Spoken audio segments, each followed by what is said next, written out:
a little tired, hit the gym, haven't had coffee, but I'm doing another Ask Me Anything sort of format again today. All week long, focused on different topics, very many different topics all week long, and I've you know broached on some topics we haven't chatted about before. At least I haven't chatted with on live stream before, so I'm going to keep doing that. My wife said she'd like to see me do, different topics that might be more exciting, at least for her. Uh, but she understands I have a small crowd, which is fine. But here a little bit in the evening, I've, ran earlier today, then went to the gym for a few hours, hung out, stuff like that.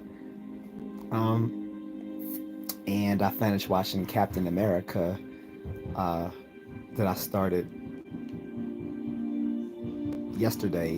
Yesterday, I wanted to, watch a movie for the Army's birthday, the 249th birthday of the Army, dating all the way back to 1775. The U.S. Army was actually made before we declared our independence in 1776 because we were already in the midst of war in 1775. So the Second Continental Congress actually had to start a standing army and brought George Washington in command of all of the American forces. And it's the Second Continental Congress because the First Continental Congress they first made up the Articles of the Federation of the Confederation, which didn't last very long. It didn't work. So, you know, a Second Continental Congress convened and changed things around a little bit. One of the first things they did, like I said, was organize an armed force and gave us a standing army. So that was yesterday. We celebrated that. And I tried to keep on the topic of that, but people just wanted to keep jumping on with random topics all the time. And I get a lot of trolls. And I definitely think most online trolls have mental health problems or they're minors. The funny thing is, one of my friends was telling me today, even if someone is young, they still got mental health problems to be trolling online because what the fuck is wrong with a child that they don't have better things to do than to come on and live stream and mess with people? So I have to agree with my friend on that one. Being a minor doesn't excuse you from being a troll. But, I just ban them and time them out because even people I've chatted with before, sometimes I had to ban them because they just get annoying. Um, Being on here doesn't give you a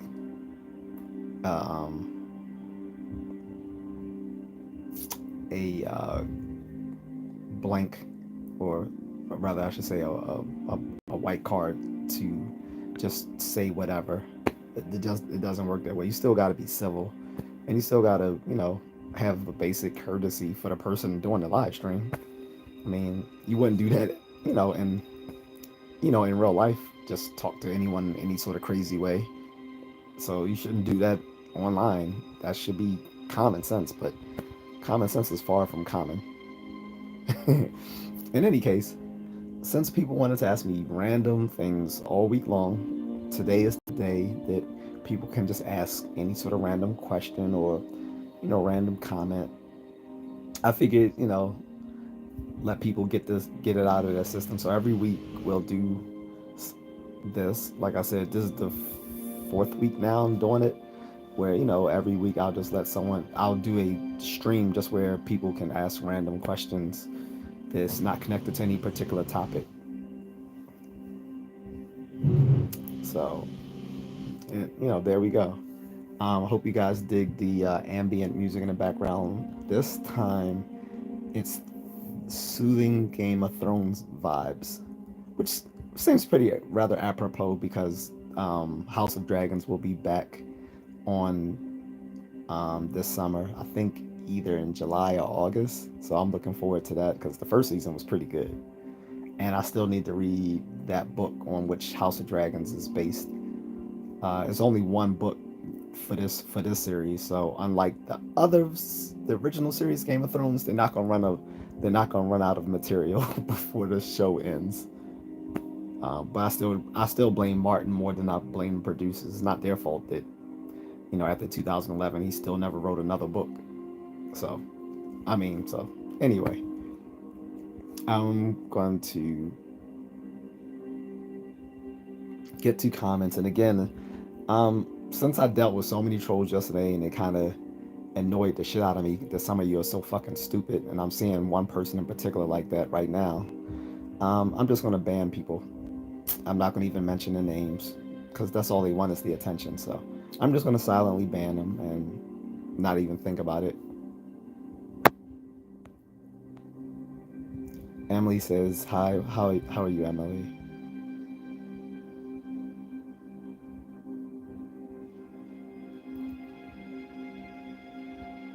Um, Rob Sema, Victoria Ungton says, today I ate camelback with fried rice and drank natural garlic juice. I am from Morocco. I'm 25 years old. I have 5 boys. Excuse me, I have 5 kids, 4 boys, 1 girl, 2 wives. I love your channel. Wow, you're doing a lot there, Rasima. But are you serious? Like, I didn't know people ate camel. I mean, being that it's mostly used as, transportation and so forth. Like, I didn't think people ate them. I thought they were more kept for like more industrial purposes. But you know, I'm not gonna criticize what what people eat or whatever. I'm sure some of the stuff I eat you might not like either. But you sound to have a very big family. Um, Obviously, we can't have 2 wives in the U.S. Nor in the Philippines. So if that works for you, that's cool. And I appreciate you watching the channel too. Thank you.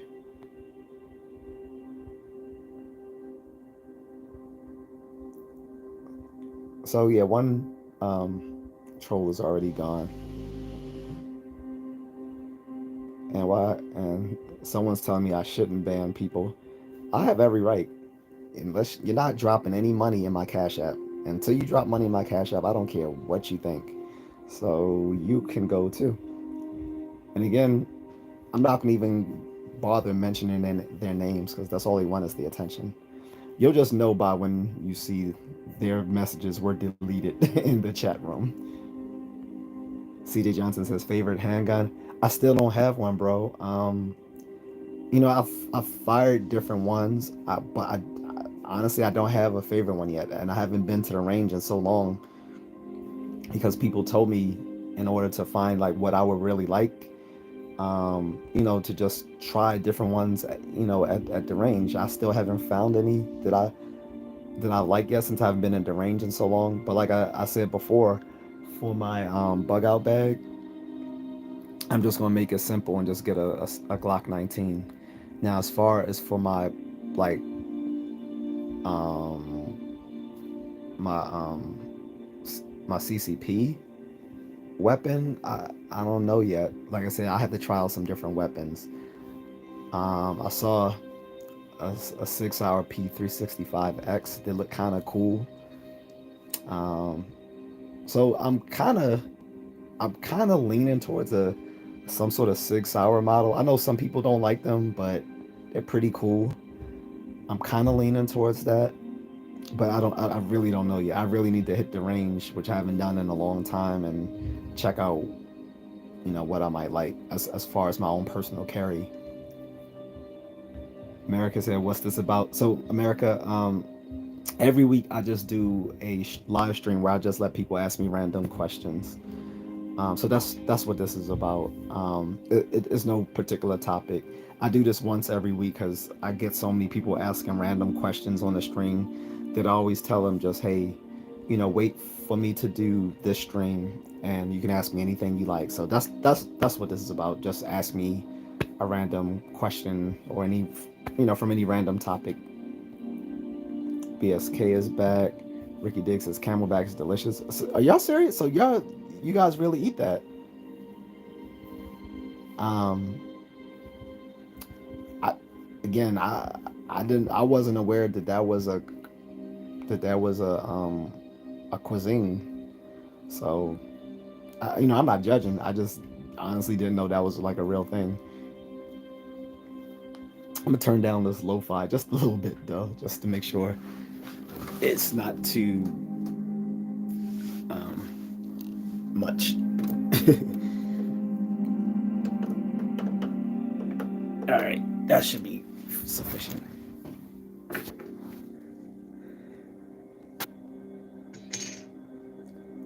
CJ Johnson says, "You watching the Tank Davis fight tonight?" No, I literally just found out about it a few hours ago when I went to the gym. I found out about the Tank Davis fight. Um, he Tank does. I mean, he is. I mean, although he is from Baltimore, so I guess I should support him. Not that into his fights. Actually, I should call him. Actually, after I get off the stream, I'm probably gonna call my cousin because if he is back in the United States, I'm pretty sure he's watching the fight at his house. He has a nice little penthouse place, so might go over there and check it out with him. um, but yeah, I just heard about it tonight, so I wasn't planning on watching it. I'll probably just catch the if I don't go over to my cousin's house later, I'll probably just catch the highlights tomorrow.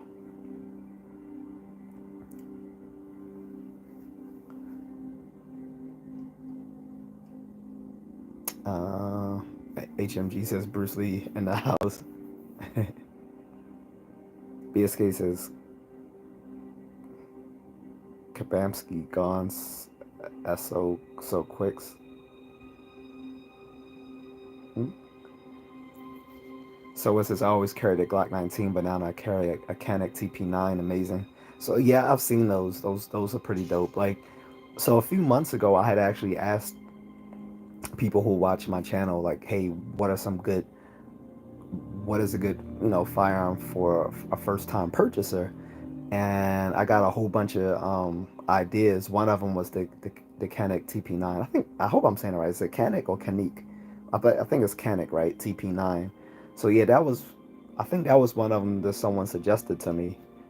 So I did. So all the ones I wasn't familiar with, I actually went online and checked them out. Like I looked, I got to look at the actual pistols and read the specs for them. So the Canik was definitely a cool one. BSK says no kidding. The 22 mag underrated, 31 shot, tiny recoil. 22 though. Uh, I want preferably I want something that's a 9 millimeter. At the 22 I don't really. The 22 can have its role, but preferably I want something that's like a 9 millimeter. America says, "What's your favorite Iron Man suit?" And then, "What is your favorite War Man suit, including the first one that he stole?" um, Favorite Iron Man suit. Mm, um, Probably the one from Civil War. If we're talking about the MCU, if we're talking about the comics, then that's different. Um, in the comics, he has way more suits than what they show in the MCU. He has like he has a Godbuster suit in the comics, and he has another one. This forgot what you call it, but it's basically like he's just completely invincible. But I'm guessing you're thinking from the. I guess you mean just from the MCU. So from the MCU, I'll say the suit he wore in Civil War. As far as War Machine, I didn't really, to be honest, I don't really like any of his suits. Well, no, his first one, War Machine's first suit was cool. The funny thing, the one they call Iron Patriot wasn't actually made for Rhodes. Like in the comics, that one went to the guy. I forgot the bad guy who's the Green Goblin in Spider Man. That was his suit, I believe, in the comic books.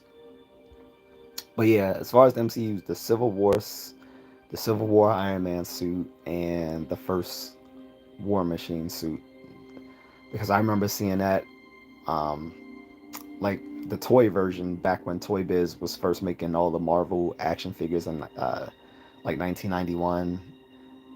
And I remember seeing it, I was like, "Oh, that's cool," because I thought that was an Iron Man suit. Then I looked at it as a War Machine, but at the time I didn't know who Rhodes was.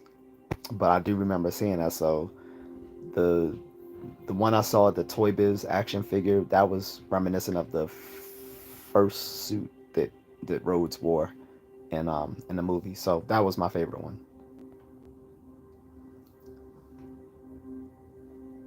BSK says get some merch, bro. Feasible.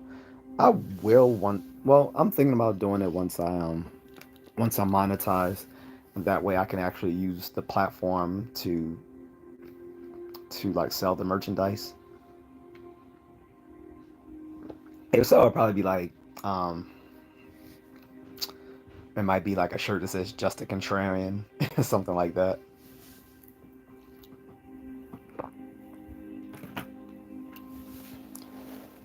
Quincy Jones says you can purchase the Quincy Jones Pit Viper today. I don't know what that is. I know what Quincy Jones is, the mega producer, but I don't know what the Quincy Jones Pit Viper is. Biggest Discus says Semper Fi, bro. That's what's up. Um, you know, shout out to all my Marines out there. Roy says, why do you look like someone? Because apparently everyone thinks I look like someone. Like I get Don Cheadle, Isaiah Washington. Back in the day, I used to get Omar Epps. Um, I think before Omar Epps got chubby. um, or his face did, rather. Um, and other people. So, Alex Tazi says, what's this about? So I'm just doing this. This is a day where I just let people ask me random questions, Alex. So every week I do one live stream per week where people can just ask me random questions, because usually in my other live streams, when there's like a given topic, people will still ask me random questions, and I would tell them, hey, I'm not taking random topics today unless they want to drop a cash app, and then we can talk about it. But today is just the day where they can ask me all those random questions they asked me throughout the week. So for the folks who wanted to ask me random questions throughout the week, this is the day they can ask me those questions. And Alex says hello from Israel, the beautiful and undefeatable. So shout out to you guys in Israel. Hope everyone is safe. Randall Hawkins says thoughts on the McRib. I love it. have you have you ever seen the fake one they sell at 7-Eleven? I've eaten that too. Pretty much the same, but just cold, and they serve it cold and then you just heat it up. But yeah, I've liked the McRib ever since it came out back in the 80s. Like, I mean, I'm not one of those like cult guys that follow the trajectory of when it's going to be re-released in in, uh, in McDonald's, but most I usually get it every once in a while when it comes back. I don't have any strong, I don't really have any strong feelings about it one way or the other, because it's not my favorite sandwich there. My favorite sandwich at McDonald's is usually the Big Mac.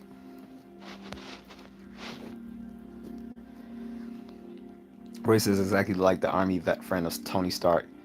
He's actually Colonel Rhodes was actually Air Force. He's not Army in the MCU.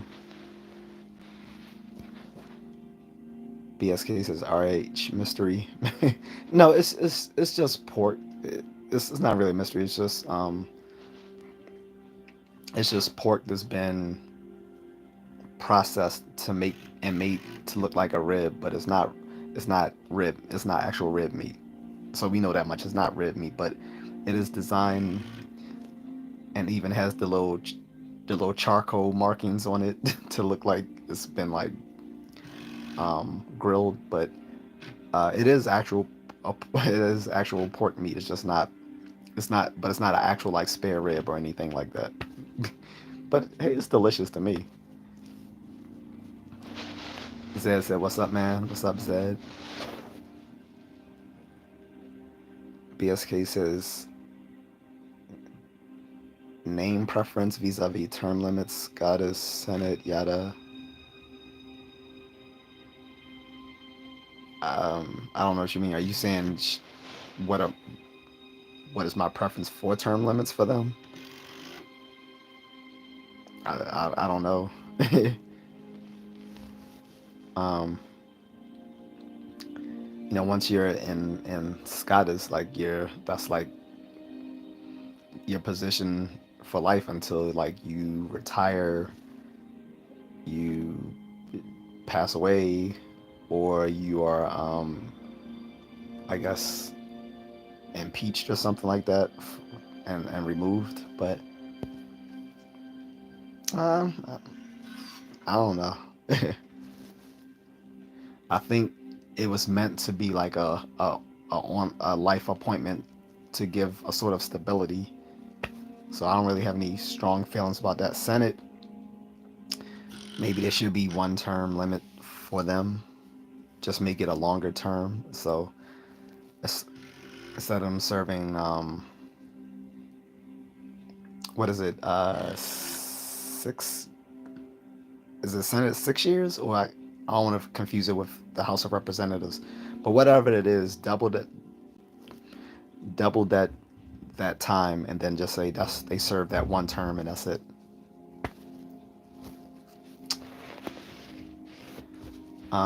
Says I just got 800 from financial aid. Should I buy a new MacBook? Do you need a new MacBook? If you need one, sure. If you don't need it, don't buy it. I mean, if you already have a working laptop, why waste your $800 for that? Um, the 800 you might need, especially, and that's for this following school year, right? You don't know what emergencies might happen throughout the school year that you might want to tap into that $800. I would say put it away for now, unless you actually do need a new laptop. But if you don't need a new laptop, I would say just put the money away for like things you might need throughout the school year.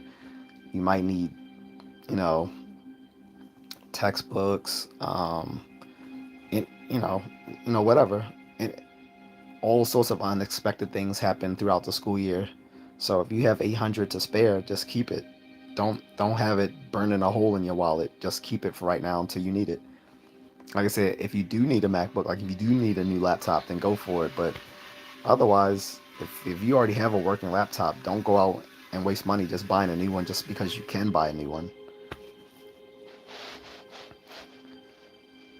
BSK says former SNL as well.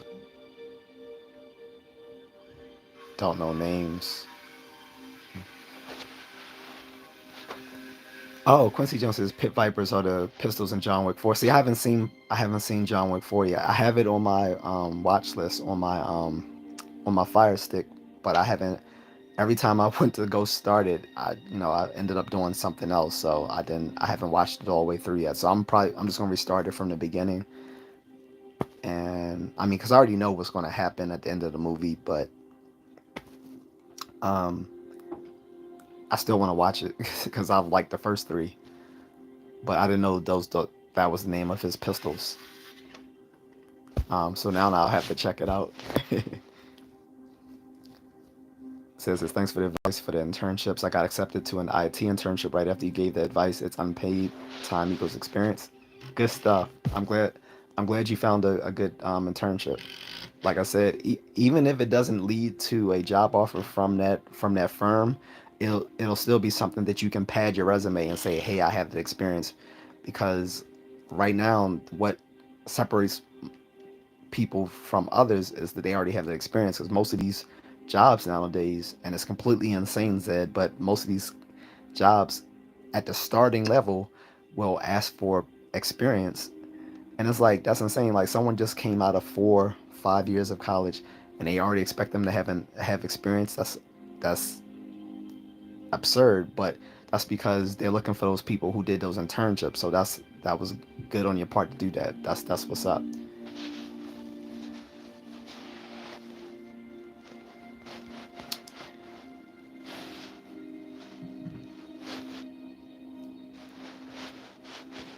BSK says surprising quality gyros, Arby. Yeah, let's talk about that for a second. Arby's has been the fodder of many jokes for years. Especially if you ever watched The Daily Show, Jon Stewart used to always make fun of Arby's, saying how nasty they are.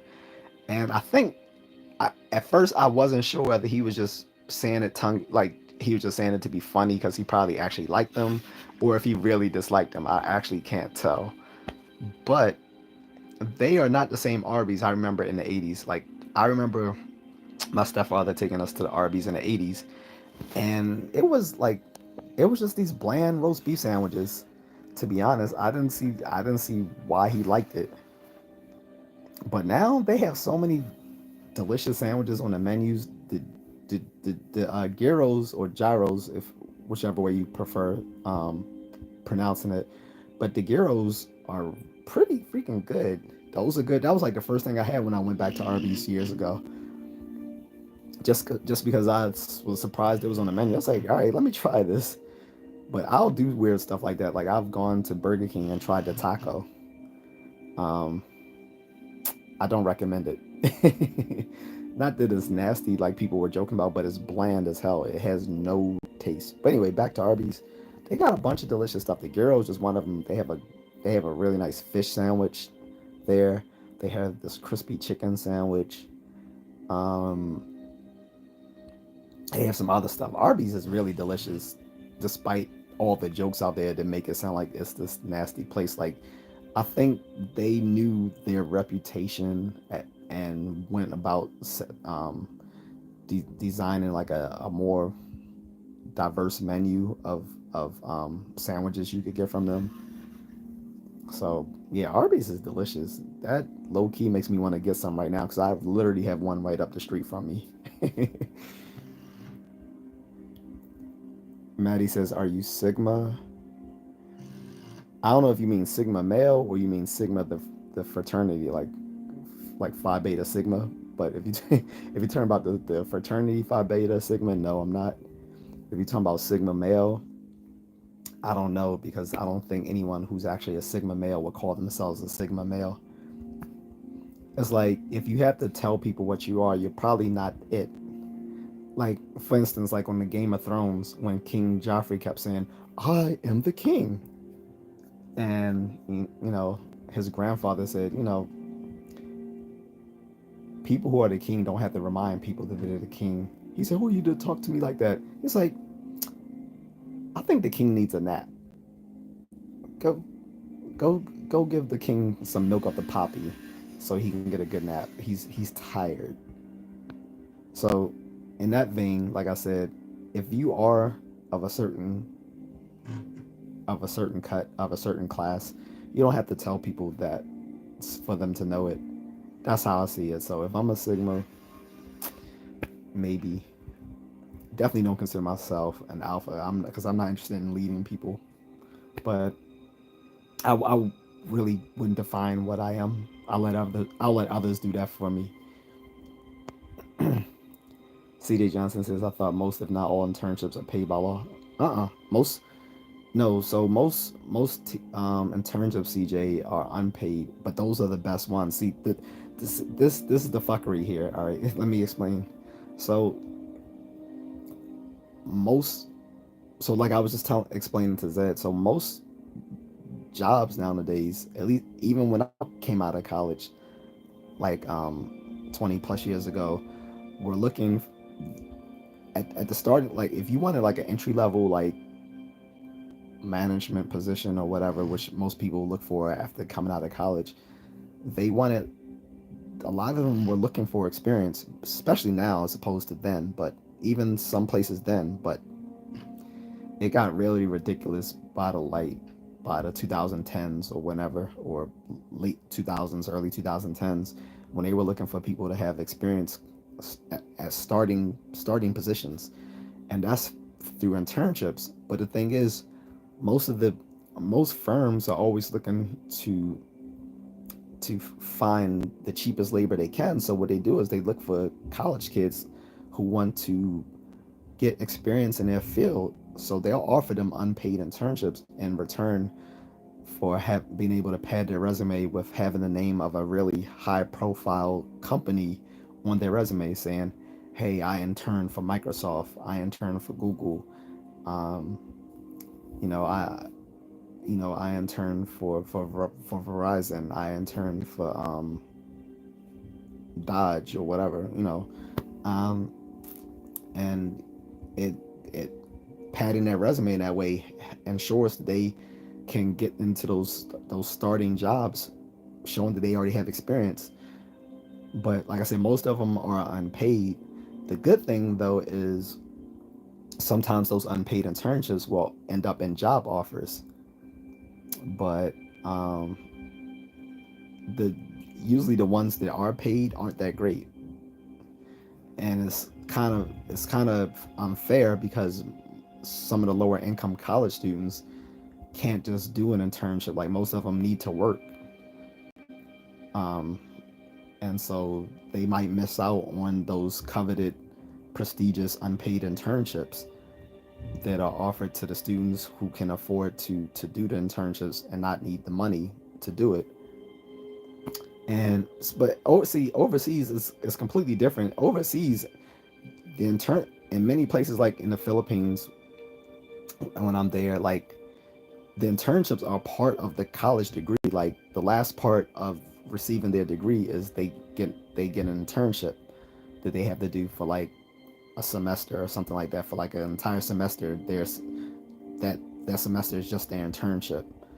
A lot of places do that. Plus, like I said, in different countries around the world, like the Philippines, they get licensed at the bachelor's degree level. Like they don't have to wait to go to either a professional school or into a graduate level school. They get licensed at that level once they finish that degree. So they finish the internship, and then they end up taking some licensing exam, and they get licensed at the end of their 4-year degree, which is not something that's often done here. So you'll come out of college there, licensed as a licensed practicing nurse or a licensed practicing engineer or a licensed practicing um,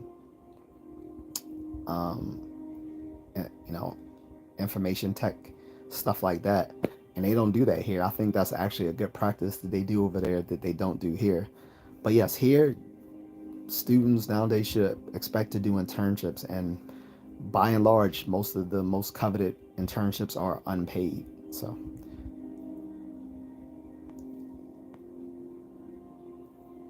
Chi-Town Punk Tune said, what's your MOS? 88 Mike here.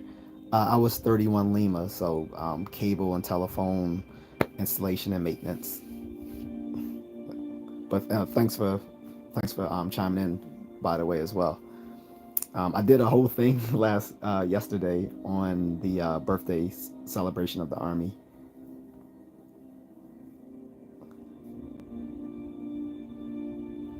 Slav plays games, says bro. Said, let me be a martyr for the Jew weapon complex and join the Army. Good, bro. Good. I'm better and stronger than you and Marines. Personally, I don't care what you do. You can't be that strong if you're so fragile that you have to come online to say that. You're not that strong. And regardless of what you think, I didn't join for anyone else but myself. There was no um, war going on in Israel when I joined back in 1998. So, again, you're not strong. You're a fragile little snowflake who's trolling on someone's platform because you're a weak little bitch.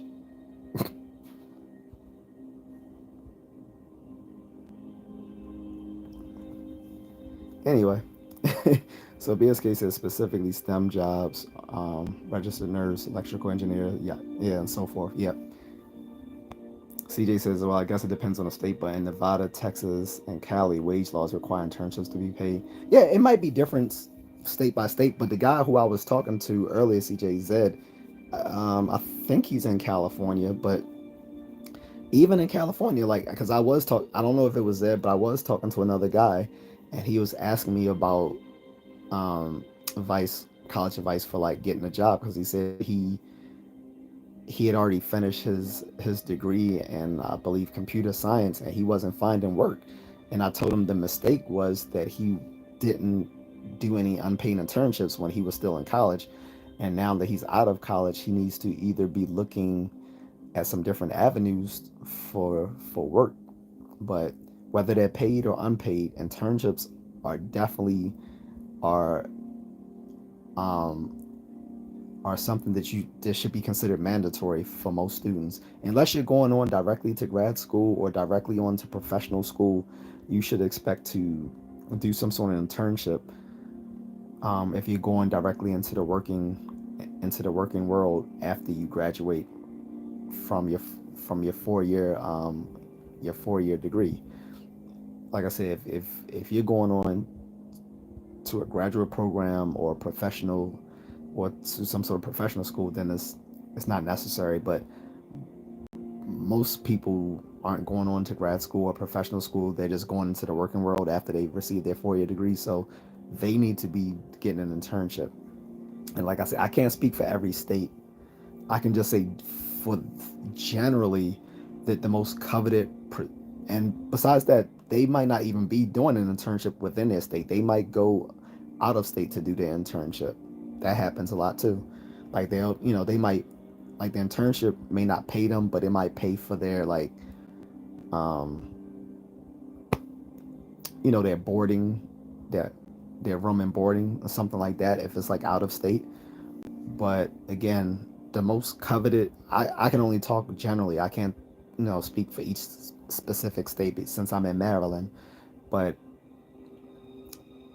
the most coveted internships usually are unpaid, usually, but not always. If you can get a paid internship with a prestigious firm, then you're doing a cut above the rest. I know NASA has one, so a lot of folks.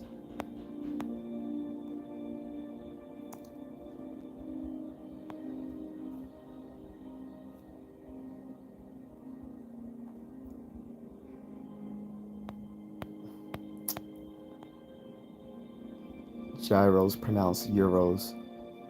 No, it's pronounced gyros. The reason I know this because when I lived in the Midwest, that's how everyone pronounced it, gyros. And so I actually asked the Greek guy. I was like, "Dude, am I saying this right? Is it gyros or gyros?" He said, "Well, most people say it's gyros, but he said no, we say gyros." So I've never heard it pronounced euros. Gyros is the way they pronounce the name of their sandwich. So you can take it up with the Greeks, but like I said, the guy who I know who was Greek told me it is pronounced gyros, but he knows that most Americans pronounce it gyros. So yeah. Michael Whiteman says Robert Kennedy for president. So I guess that's who you're voting for. I don't have anything wrong with it. I had considered him at a time, but the time I had considered RFK Jr. was when he was still running under the Democratic ticket. He left and became an independent because he saw that the DNC weren't going to allow him to. They were just going to basically not even acknowledge him on the ballot. Like he probably wouldn't have been able to get any sort of campaign financing and recognition in most states if he continued trying to run as a Democrat. But now that he's independent, he's going to be a dark horse candidate. Like he could upset the balance of who wins and who doesn't win.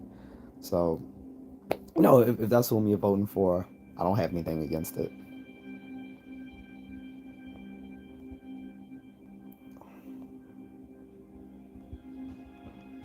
Excuse me, guys, while I ban a few trolls. Again, people who come to live streams to troll, you have mental health issues. You should really consider seeking counseling. No normal, healthy individual, and like my friend said, even if you're a child, it's still not an excuse. Because I tried to say, well, maybe they're just children to do it. Because I know there's a lot of minors who come here just to troll. And my friend was telling me earlier, he said even if they are children, they still are fucking idiots if they got nothing better to do than troll. He said as a child, we had much better things to do than to come online and bother people for no given reason. So even if they're a child or whether they're just some incel with a neck beard sitting in the basement, jerking off, like, you're still a loser, whether you're a child or an adult, to troll people. Lojo says Don Cheeto Jr. I look better than Don Cheeto. Uh,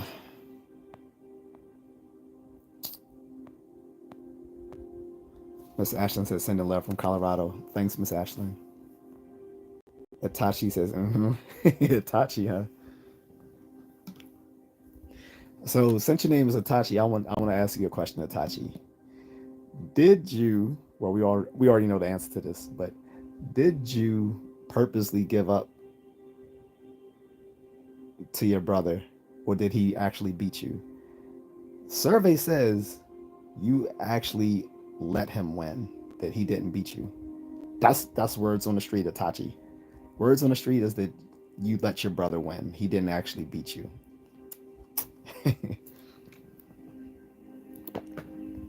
um, DePaul says, "Can I have a shout out?" There you go. Luke says, "Should I join the army or military? How much money can I make, and what are the pros and cons?" Are you in the United States, Luke? The army is part of the military.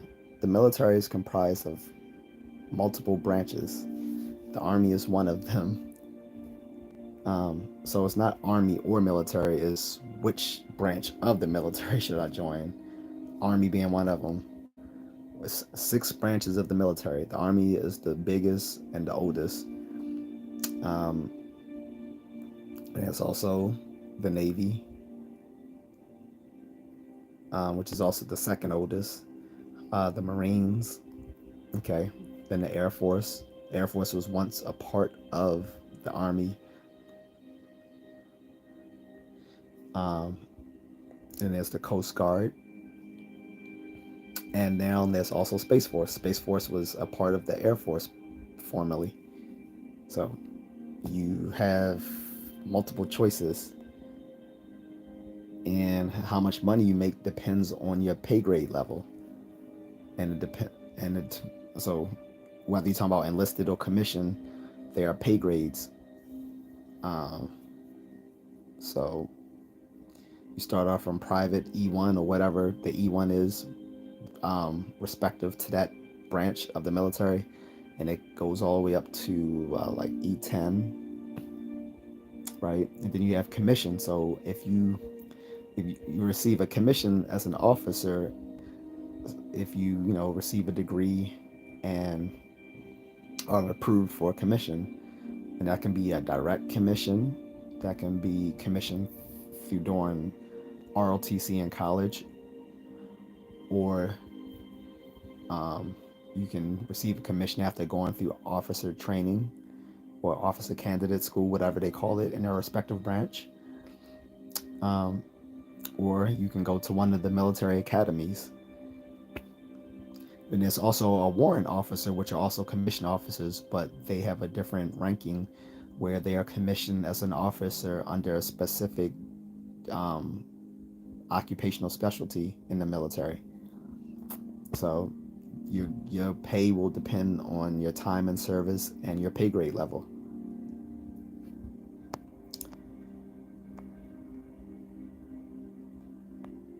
And outside of the military, it would probably be wise of you to invest money as well. So. Zen says Sasuke and Itachi dynamic actually got to me. I have an older brother that would do anything for me. I can tell you how many times he's been there when I needed him. That's what's up. See, I didn't have any older siblings. Well, technically that's not true. I had an older sister, but she didn't live with me. Like, she lived all the way in Virginia. I lived in Maryland, and then moved to like Illinois and Pennsylvania and Delaware, and then to the DC suburbs. But we never lived together. We only really got to know each other when I turned 18 and she was going to college, and she would come over and get help from my father because she was an accounting major and he was a CPA. He still is a CPA, but he doesn't practice it independently now that he's in the IRS. But So that was the most I ever saw her. But when I was little, I only seen her like twice, and I haven't really seen her lately since my grandmother's funeral. But we still stay in touch online. But I never had like an older brother to back me up, so I always had to like find ways to take care of things my own.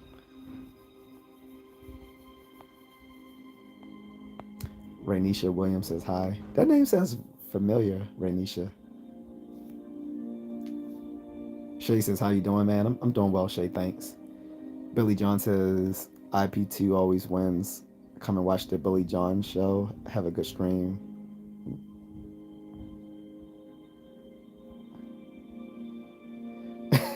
Malcolm X says, don't you hate when you offer somebody gum or a mint and they be like, nah, I'm good, but they ain't good? Yeah. I mean, you think they would take the hint, right? Not everyone takes the hint. Sometimes you just, I mean, depending on how cool you are with the person, you can just be kind of blunt with them. Like, yo, you kind of tart. I mean, if it's your homeboy, you can just be frank and be like, yo, you kind of tart. And usually they'll appreciate you telling them because they might be trying to talk to a girl or something. Or be all up in someone's face. That ain't the worst Malcolm X. The worst are people who stink in the like you go like you're doing like martial arts, like you're doing MMA or kickboxing or Muay Thai, or you're even worse like doing some Brazilian Jiu Jitsu or something, and people body odor isn't right. That's the worst. Or they didn't wash, they haven't, or they might be decent themselves, but they haven't washed their uniforms or washed their other apparel that we have to share. That's not good either. Miss Ashton says, "How tall are you? 5'10". Um, Jamie Hargreaves says, weren't you in Avengers? I wish I were. I'd be pretty rich right now." And Michael Bush says, "God bless America." Avengers, LOL. Nah, he's from the PJs. Definitely not. And you're kind of telling your age if you remember that show, the PJs. But I was definitely not one of those crackheads in the PJs. So I've never even touched drugs. And that show sucked, by the way. Like, I know Eddie Murphy, that was like Eddie Murphy's little passion project, but that was not a good show. I mean, one, the CGI just wasn't there at the time in the late 90s, early 2000s to do that sort of show. But also, it just wasn't good. It was just um, it was too buffoonish. Malcolm X says, "Do people in combat sports think it's a defense technique, like as a distraction?" No, I'm talking about training though. Like, so the hardcore BJJ guys, like most of them might train like 4 or 5 times a week, and some of them neglect to wash their uniform. And like if they're rolling every day, rolling is like the equivalent of sparring and grappling, right? You like you're sweating it out. Plus, they do a lot of conditioning, so you got a lot of conditioning, and then you're gonna do rolling and stuff like that. You're gonna get grimy, and though they might themselves shower, they don't always wash their uniform. I told a girl about that does Brazilian Jiu Jitsu. She's a little special. Like I've done some life coaching with her, and I was telling her, I was like, you being a girl, I said you should be more sensitive to that. You wouldn't. I mean, you really want people to openly talk about you smelling in the gym? Like, that's not good. You don't want to be the stinky girl in the gym. I was so. It's definitely not done intentionally as a defense technique, because it's not going to stop someone from beating the crap out of you on the street, nor in the ring, but it'll just make them think even less of you as an afterthought.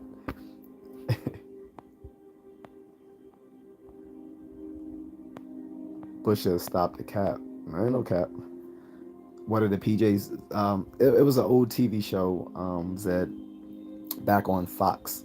Um, it was sort of like this sort of stop animation style, and It was starring Eddie Murphy. The PJ stands for the projects. That's what the PJ stands for. So the show was about him being a superintendent in some project building, and his relations with all the people in the neighborhood and in that building. And it was like a very like stereotypical sort of show about like poor black people in the inner city. It was supposed to be funny, but it really wasn't. And like I said, it used to be on Fox. It got canceled, then they came back, then it got canceled again. So it didn't last long.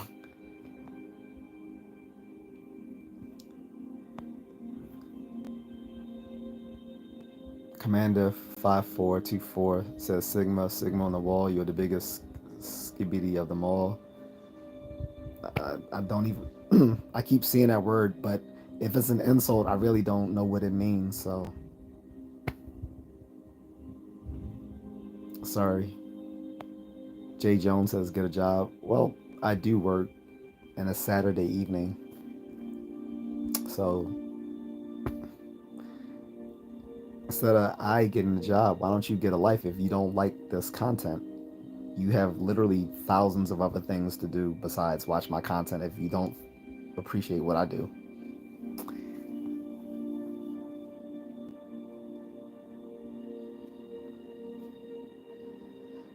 Malcolm X says same. It's like the PJs gets more love currently than it did when it was originally aired. I haven't heard. I literally haven't heard one person talking about that show in the last 12. I don't know, 10, 12 years. Like I think they may have done like a sketch on Robot Chicken about them, making fun of them.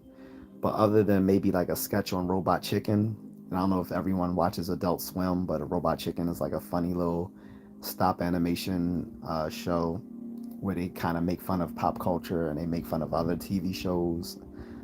Some of the stop animation is done by like toys and stuff like that they use, and it's usually like a lot of jokes about stuff, referencing stuff from the 80s and 90s.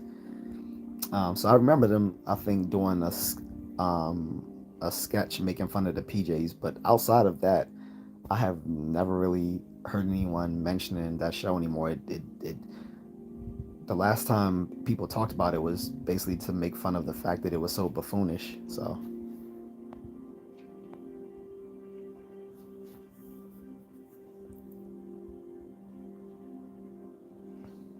just removing trolls, guys. By the way, does anyone know what skibidi means? Because I've heard it a lot, and like I said, if it's an insult, it went over my head because I don't know what that means. Like, I don't understand these little Gen Z insults. Like, my insults are meant to be very poignant, so that you know that I'm insulting you. If it's a compliment, though, then that's what's up as well. But I'm guessing this meant as an insult just because of the way it sounds. But I definitely don't know. I'll probably have to end up going to Urban Dictionary to look it up, like I do a lot of things. Malcolm X says that show sucked. Yeah, it did. Like I watched it for like probably like the first season, and it just never got any better. And it's like I don't know who was the target audience. It, it I think it never got the landing. It never stuck the landing with who the target audience was for that show. That's why it didn't work.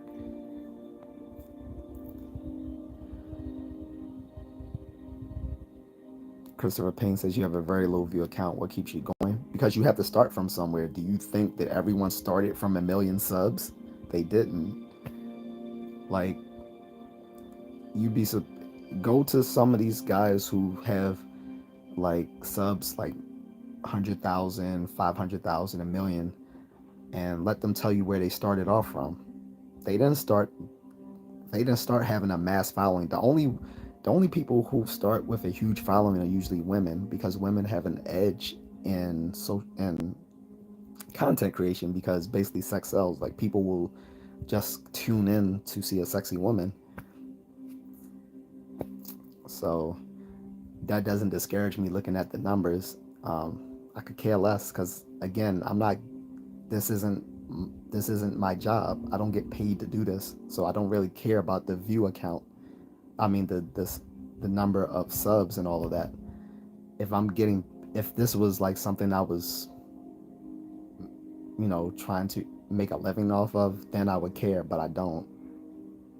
Um, which is again why my friend, another friend of mine who actually asked me to start the channel 2 years ago, told me I should just start wearing a hoodie that says "fuck your feelings." So, because I really don't care. I could care less what the number of subs I get, because I see people who have a lot of followers and they put out absolute garbage, and they talk about stuff in which they have no credible education or background in. Like, at least when I talk about stuff, engaging people in thoughts about psychology or philosophy and stuff like that, I actually have an educational background in that stuff to talk about it. So I'm not going to put out misinformation like a lot of these low information content creators do.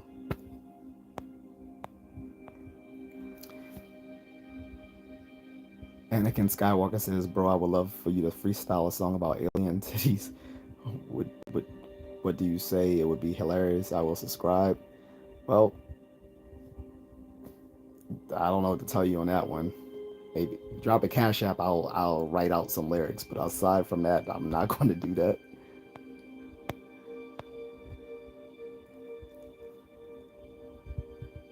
Malcolm X says, when someone insults and you don't get it and they have to explain it right.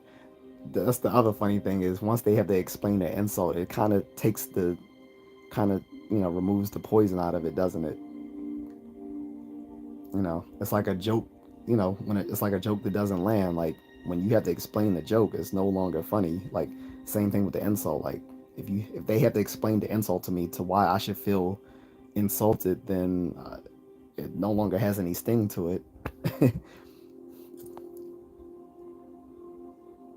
um, Anakin, I think you have better things to do with your life than ask a grown man to sing you a song about that. You sound like an incel. Says, I know about Robot Chicken. Watched it when I was younger every night. Yeah, it started like I've been watching it since college myself. It started in 2000. I'm gonna say 2000. It started in 2004, and every time I thought the show was canceled, it comes back. Like it'll like go off the air for like 2, 3, 4 years and just come back. Like it came back in 2021, and I thought it was done then. But then before that, I thought it was done. So I'm pretty sure it's going to come back again.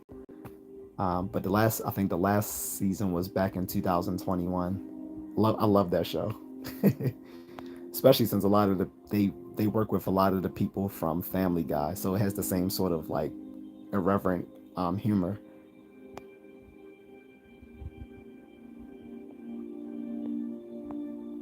Miss Ashlyn says, "What do you think about online dating?" I think it's fine. I mean, it's kind of the norm now, Miss Ashlyn, because um, like like in the late '90s, early 2000s, when online dating started to become a thing, it was considered like for people who were too awkward to date in real life. Now it's completely the opposite. Now the norm is dating online. Like, it's actually more awkward trying to walk up to people in real life. Now, being Gen X and from the older generation, I have no problem. Like, if I were still single, that is, if I were still single, I would still have no problem going up to women and asking for dates and stuff like that, because the kid got riz, as they like to say, right? But no, I mean, it was just a different era. Like, when we were young, we didn't have the privilege of being online to talk to women. Like, you had to actually go up, introduce yourself, be charming, ask for a number, and then that wasn't even the hardest part. The hardest part was then you had to call her and actually have something interesting to say over the phone, and then try to put together a date, or if you're in like high school or college, usually there weren't dates, but you might you know hook up or whatever, and that took a little bit of gift of the gab, right? A lot of these guys don't have that anymore because they don't have the social skills and, like, being online has kind of crippled their ability to flex those social skills. But I don't have anything wrong with online dating. I met my wife through online dating, off of OkCupid. Um, I've had some other dates I've I've met through like OkCupid, um, which is good because it's sort of like Tinder without the debauchery, if you can look at it that way. What some people say it's the smart person's Tinder. But either way, like, we met on OkCupid. We privately messaged each other before we decided to take it off off of OkCupid to like WhatsApp and start talking, video chatting. And the thing was, I was already headed overseas anyway, and since she was in that country where I was already interested in meeting people, she was interested in us getting together. Plus, we became, boyfriend and girlfriend online before we met in person, and we just happened, we clicked. And I have to I have to give that some of the credit to OkCupid, because it allows you to custom, or at least it used to. I think they still do it now, but now you have to pay for a lot of the features that were free then, back in 2017, 2016. But a lot of the features on it allow you to customize your account so much so that you're going to find people exactly for what you're looking for. Like, you can find the persons for the body type that you want, the race that you want, the religion that you want, the level of like chemicals that they use, like smoking, alcohol, stuff like that, the level of sexual activity that you prefer. Do you want someone who's not, someone who's looking for like a real relationship, or someone who's just looking for a hookup? And there's like a bunch of questions you can ask, and it can match you with those people who answer those questions the same way, stuff like that. So OkCupid was really a really good tool for like finding people online without, having to pay like hundreds of dollars for some of those more professional matchmaking sites out there. I think OkCupid was a good bang for your buck. But again, that was back then. I've heard that some of those features aren't free anymore, but back then they were. So that's my little shout out to them. I'm not getting paid to say that, by the way. But I think online dating is fine. Like, find find people where you can find them. Like, don't let other people tell you how you should and shouldn't find people based on what they think. I mean, are these people themselves in relationships who are judging others for finding people online? If not, then they're not worth listening to. If they're single themselves, telling some other people, "Oh, you shouldn't be going online for dating. That's just for desperate people and such and such." That's not the case anymore. Like, that used to be like sort of the thought behind online dating 25 years ago, but now it's the norm. Sorry for that long answer, by the way. Malcolm access the PJs is streaming on most platforms for free. Of course, if no one wants to see it, it's probably on Tubi and a bunch of other places. And I'm not trying to shit on Tubi, because that's actually a pretty good platform, even though it's free. They actually got some pretty decent stuff on there. They got the downfall of Diddy on there. But Hulu and Disney Plus have a Diddy documentary as well. So I've been watching the one that just started on Disney this week. They're just on the first episode, whereas Tubi just has just a film about him, just like an hour and 2 minutes long. I haven't watched it, and I know Netflix is going to have their own documentary on Diddy. Um, this gonna that they got from purchasing the rights from 50 Cent. So, but yeah, I won't knock these free streaming platforms. But yeah, the PJs wouldn't be worth looking at. It was barely watchable when I saw it um, 24 years ago, and it's definitely not watchable now. Michael Bush says, "I'm too big to be a troll." Yeah, nothing to do with size. It's about people's mental states.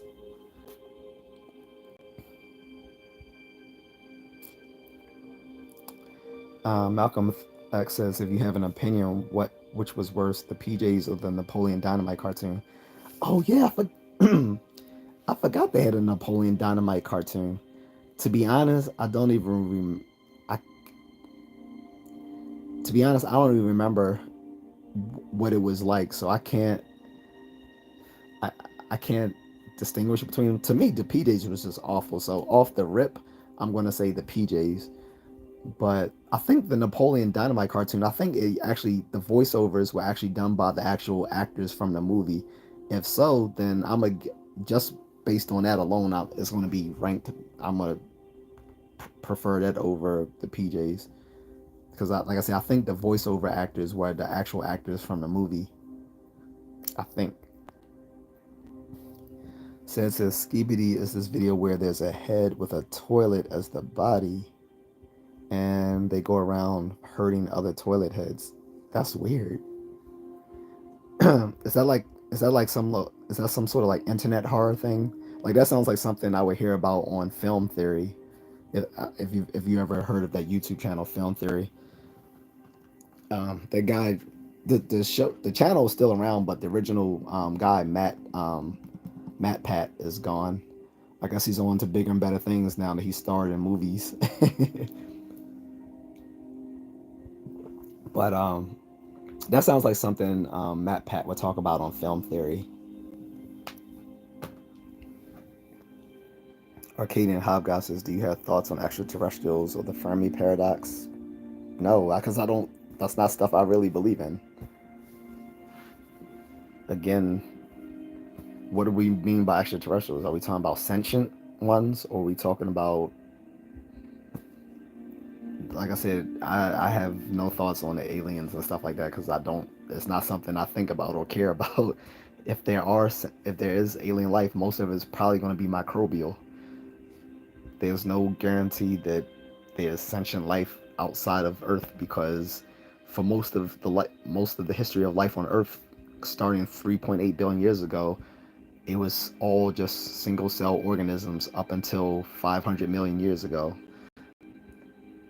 Um, up in Up until 500 million years ago, when you had the what was called the Precambrian explosion, a bunch of multicellular organisms in the oceans, which then evolved and led to us back 200,000 years ago. They weren't very sophisticated animals out there, so there's no reason to believe they are in other places outside of Earth either, since it was a bunch of historical accidents which led to what we have today. And the Fermi paradox doesn't really prove it. Excuse me. The Fermi paradox doesn't really prove it one way or the other.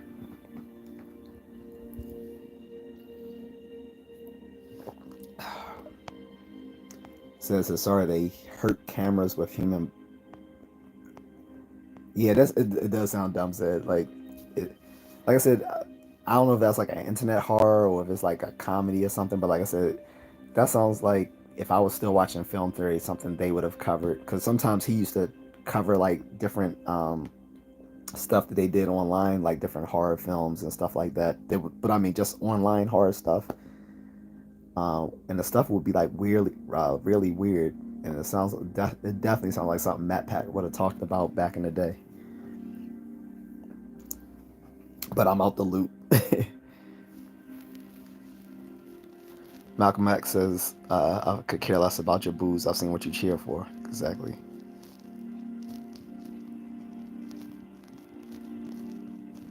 Mm-mm-mm. I don't know what Michael Bush is talking about.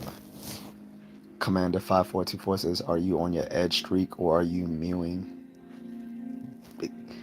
Again, if I can't understand your insult, I don't know I don't know what you're talking about. I don't get it. Malcolm X says, back in the day, getting a girl's phone number was the biggest deal. Now it's what's your IG? Right. And honestly, if I was still in the dating field, I wouldn't even ask for Instagram. I still want the phone number. Because I'm not going to your Instagram. I don't know. But yeah, you head to head. You had to have game to get the number. Like, and then if she was with her friends, bro, like if you ain't have your homies with you to run some interference, like your wingman. Not only did you have to impress her, you had to impress her girls too. So they had to think you were cute. It like dudes today just don't know the struggle. Like I said, that was like getting the number wasn't even half the battle. The half the you weren't half. It wasn't half the battle until you actually called. Then I mean, I remember my first times calling someone. I was just stuttering on the phone. I actually had my best friend on the line, listening in to hear what we said, and I was just like stuttering and just it was just awkward. But you have to start from somewhere. But yeah, you had to get on the phone, talk like, hey, what's up? How are you? Blah blah blah. I was kind of digging you earlier. What are you doing tomorrow? Whatever, whatever. And she's like, what do you mean? I was like, let's hang out or whatever. She's like, what you want to do? And you be like, hey, I want to go chill. And she's like, what you mean chill? I don't just chill like that. I mean, and you gotta finesse it. You gotta finesse it. You gotta be like, I don't mean chill like that. I'm just saying chill. Chill. So before there was Netflix and chill, there was just chill. And, and you had to finesse it to make her think you didn't mean chill in the way that she thinks you mean chill, but we both know that I mean chill in that way. So you had to play that dance. You had to you had to do the dance of dragons, right? Where we're both pretending that I don't mean what we both know that I mean, but I have to convince her that that's not what I really mean, even though she knows that's what I mean, and I know that that's what I mean. But people have lost that sort of social skills.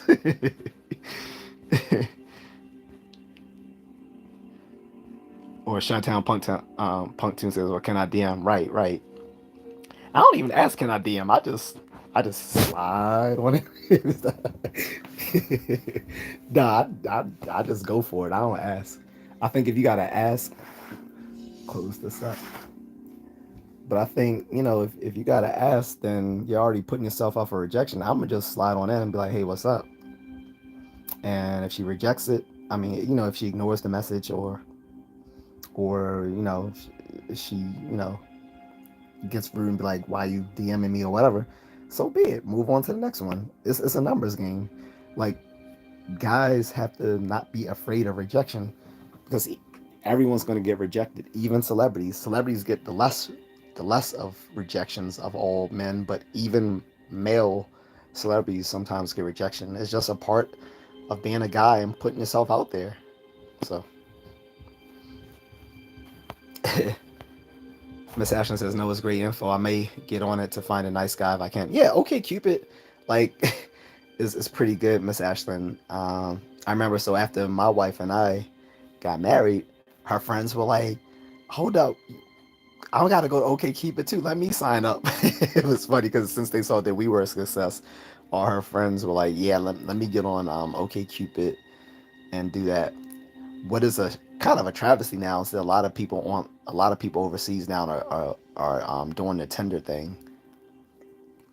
So, but yeah, OK Cupid was pretty good site to meet people because, like I said, it allows you to do matchmaking on your own just through like all the little features they give you. Like, say if you're looking, I mean, I don't know what you're looking for, Miss Ashland, but I'm gonna just like do a hypothetical. Like, say if you're looking for like a athletic black man who's like 6 foot tall, um, has like a graduate degree, works in engineering, doesn't smoke or drink, or likes to hike or travel.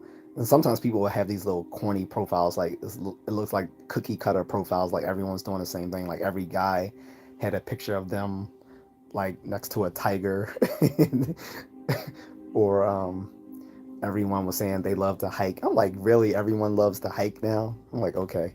But yeah, everyone apparently on OkCupid started saying they love to hike, and every guy had a picture of him next to a tiger like this.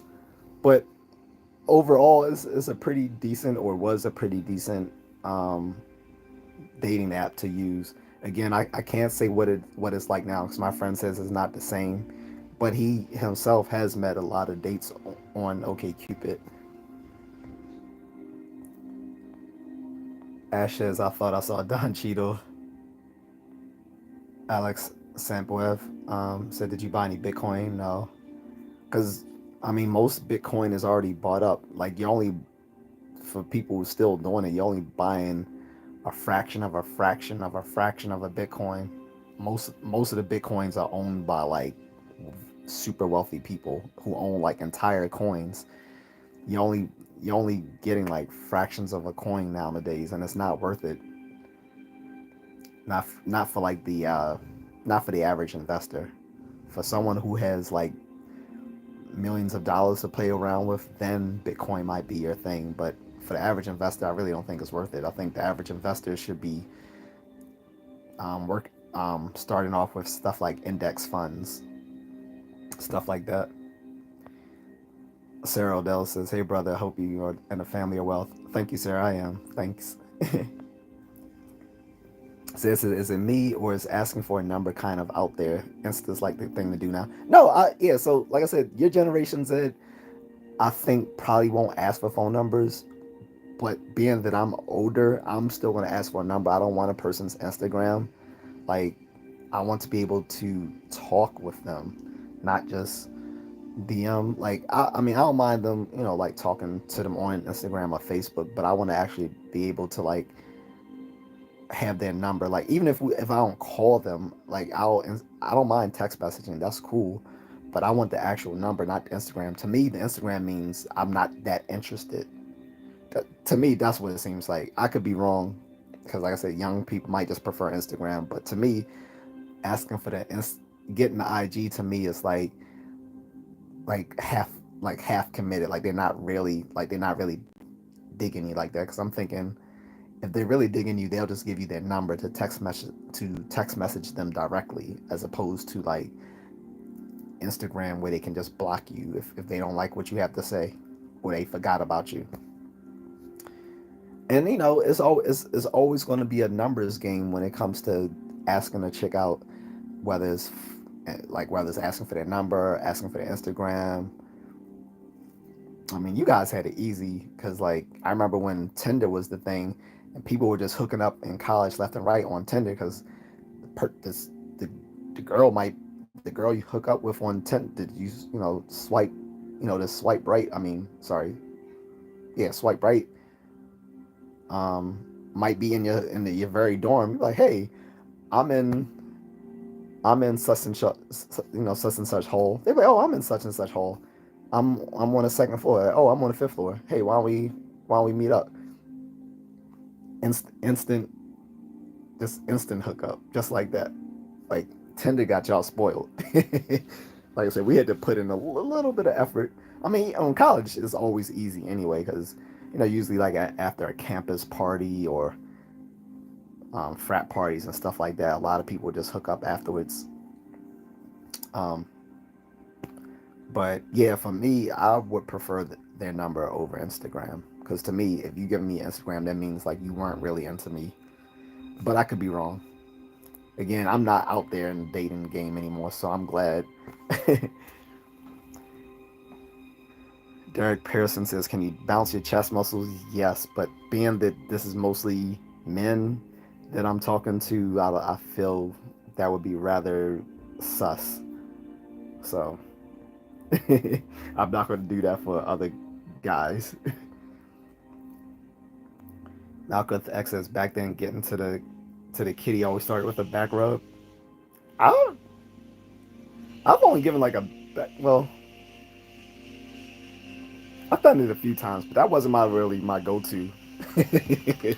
Usually it was like, I guess you mean like once you got to the house. Like, once I got to the house, like usually, we didn't have Netflix back then, but normally you just like put on TV, you start talking, and then you start laying on the sweet talk, saying, I was really into you since I saw you in class and blah blah blah. And it's like, I was hoping you like me and all sort of stuff, just laying it on thick, and just moving closer for the kill. Like, I didn't really do the back rub route. And by the way, guys, sorry if you hear that noise. We're remodeling the kitchen, so so if you hear a lot of like drilling or noises like that, that's the kitchen being remodeled. So sorry for that. Jimmy McDonald says, "What is the reason blacks put cereal in the fridge? What's the logic to that?" I don't know people that put cereal in the fridge. Like we put ours on the top of the fridge.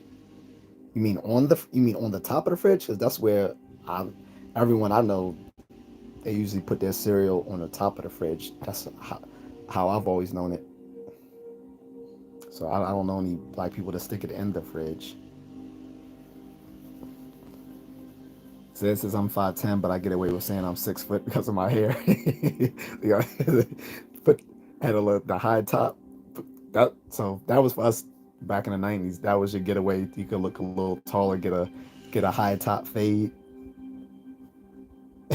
You could stunt. So because that high top fade might put an extra 3 inches on your height. Miss Ashton says if a person puts cereal in the fridge, they must have rats or roaches or a mental issue. Yeah, like I said, I haven't heard of people putting cereal in the fridge because I don't need like cold cornflakes. Like I haven't, like I said, I haven't heard of that. Um, Maybe older people do it. I don't know. GJC says, "Hey, good evening. What's up, GJC?" Says that's a good point on the Instagram thing. I never thought of it like that. Like, damn, girls are slick. Yeah, to me, it's like again, like it's like they just half committed to it. Like, I'm like, all right, I'll give you my Instagram just so I can shut you up. And like basically like, hey, if I'm, if this dude turns out to be a dweeb, I'll just block him. I mean, they can still do the same thing like with their number. Like if you text message them and you start bugging out, they can still block you on with text message. But at least to me, getting the number to me seems more getting their phone number seems more intimate than getting the Instagram. So that's just me.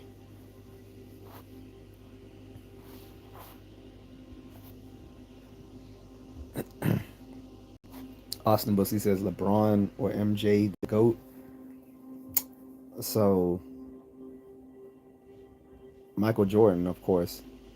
So I think so. They talked about this on this hip hop YouTube channel uh, about differentiating people who are the best right now and at their game as opposed to the GOAT. It's not the same thing. There's a difference between who's currently the best and who's the GOAT. Who's currently the best might be better than the GOAT, but the GOAT is the one who set the standard in the first place. Michael Jordan set the standard for there being a greatest of like for there being the best folks in the league. Like so many things were designed in the NBA in the aftermath of Michael Jordan's rise to fame. Like people weren't getting shoot you know shoe deals and all the sorts of stuff that he did before he came into the league. Um, he set the standard to which everyone is now measured. Like when everyone says who's the best right now, they always they always compare that person who's considered the best right now to Michael Jordan because he is the standard. He set that standard in the NBA, so he is the GOAT by definition. Everyone else are people who fall within that framework. But like I said, um, the LeBron may be the best right now. He may be better than Jordan, arguably. However, it's Jordan who set the standard, so he'll always be the GOAT. And like in boxing, you might say is Muhammad Ali. He's the GOAT. There can be some arguments back and forth on that, but usually whoever is the GOAT is the person that everyone else who's currently the best in that field is compared to. That's how you know someone is the GOAT, is based on whom are they referring to when they say this person is the best. They be like, is he the next Michael Jordan? Is he the next Mike Tyson? Is he the next Muhammad Ali? Is he the next Wayne Gretzky? Is he the next, you know, that's how you know someone is the best, because I mean the GOAT, because the best person in the field right now is compared to them. So Michael Jordan is the GOAT. J.A.C says, have you seen the Kevin Spacey interview? He was found innocent but still blacklisted. Thoughts his Baltimore mansion got foreclosed. First of all, I didn't even know he had a mansion in Baltimore. But I mean, I wouldn't have a mansion in Baltimore. I hate this. I hate this city. But um, but no, seriously, I didn't hear anything about an interview. I know he's been been taking shots at Netflix for years after they took him off of the show. What was it called? House of Cards or whatever it was called. I never watched it, um, but he was like he was saying Netflix owes so much to them. He's like, when the very sound that you hear with Netflix when Netflix comes on is the sound from his show that was on Netflix. So he's a little salty about that. Um, I heard something about him being found innocent of something. I don't know if that was the case in England or whatever, but yeah, he's gonna be stuck in the corner for a little while. He fell under that whole Me Too thing, so most of the people, if you're not like some feminist, queer, whatever, diversity, whatever, DEI, whatever, rainbow, whatever, um, minority, and so on and so forth in Hollywood, you're not going to survive as like particularly a straight middle-aged white male. So that's all I can say. Says, have you seen Shaquille O'Neal's podcast? It's hilarious. I haven't seen it. It's on YouTube because I know he does something on like ESPN Sports Center and all that sort of stuff, but I haven't. It's too like everyone has a podcast nowadays. Like every, every has been actor, every has been like athlete, every has been rapper now has a podcast. It's just too much attention to catch all that stuff. He did something funny a few months ago. I can't remember what it was, but it's like everybody has a podcast now. So I just only time I really watch someone's podcast is like to catch like specific things. It says OJ, I like the PFP. Don Cheeto says, what is your thoughts on Shabba Ranks? I don't have any thoughts on him. He hasn't done music in a long time. Like, the last time I was rocking to Shabba Ranks was literally in the 90s when I was in high school. So, he probably still makes music, but I don't know anything of it.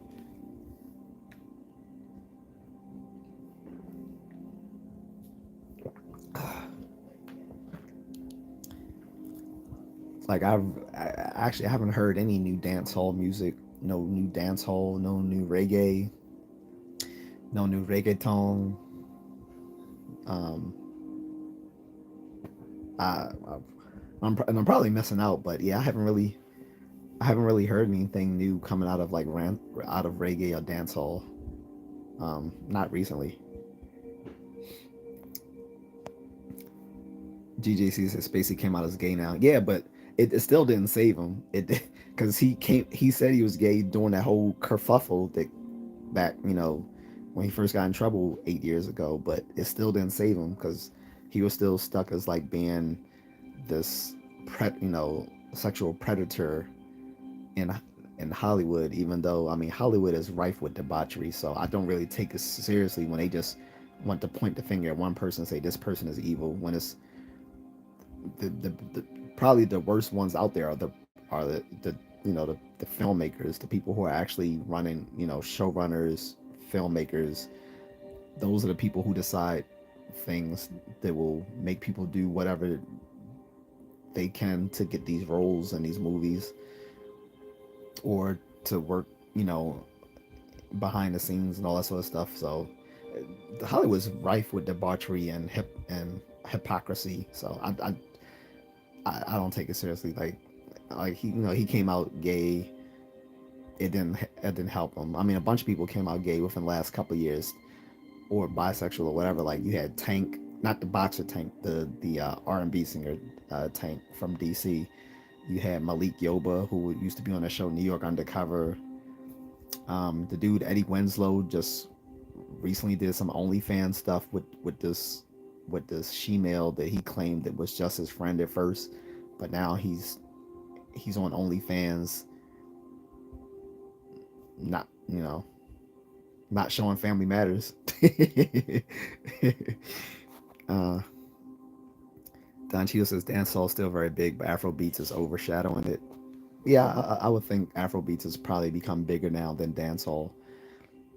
But I don't, like I said, I haven't really listened to Afrobeats, to be honest. Like dancehall was my thing since, you know, I grew up around a lot of Caribbean people in the in the DC area, and even in Baltimore, where I'm originally from in Baltimore in Park Heights, there's a Jamaican community, and my nanny when I was a kid was a Jamaican lady who fed me Jamaican food.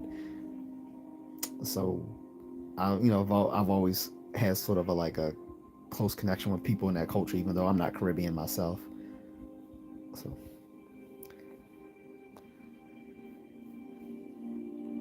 says I gotta go, man. I need to catch up on some books. That's what's up. Good. Nice chatting with you again, Zed, and congratulations on getting an internship, by the way.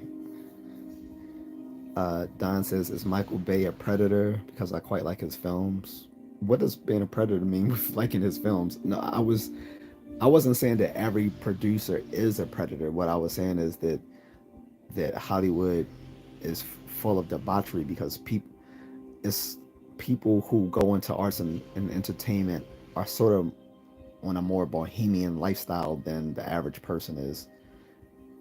And also, a lot of them will exchange sex for favors in the industry. I mean, it's not only arts and entertainment, that happens everywhere, but arts and entertainment is rife with a lot of sexual profligacy. So I can't say that he's a predator just because he's a successful producer. That would be like kind of absurd. J.A.C says I didn't know about Eddie Winslow. Disappointed. Oh, you didn't hear about that? So like 3 years ago, he had did this photo shoot with this trans female, right? And he was like all kissing and hugging up on her, and so people called him out and was like, "Yo, is that how you roll now?" And he was like, he tried to deny it at first, and so he even did this little video with the woman who played the mother Winslow on the old show Family Matters, and he was like hanging out with her saying, "Hey, I'm with my mom right now." He said, "Y'all asking me these dumb questions." He said, "Y'all need to worry about yourselves and all sorts of stuff." Just deflecting from the whole answer. He could have just simply said yes or no, but instead of just saying yes or no, he went to this long little spiel about y'all need to worry about yourselves instead of worrying about what's going on in my life. And if I was, he said, if I were sleeping with a man, I think my fiance would have something to do with it. Have something to say about it. But then 2 years later, that same trans female or trans woman, whatever, trans woman he was doing that little photo shoot with, he starred in her OnlyFans thing. So um, he could have just came out the closet then instead of you know doing all that extra stuff. He said, I like Eddie Winslow. I didn't like him as I remember him playing Muhammad Ali. I actually didn't like that. It didn't fit him.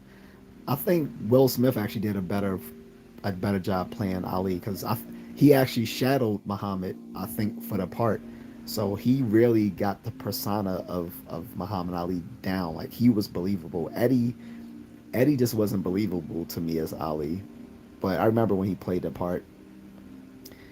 I didn't see him in Mississippi Burn. You talking about the original '80s movie? Because if so, I didn't even remember he was in that. Because he had to be on he had to be like a little kid when that came out. Because he's like what 49 now, 49, 50. He's either 50 or 49 now. So if he was in Mississippi Burning, the old '80s movie, like he had to been like a little kid.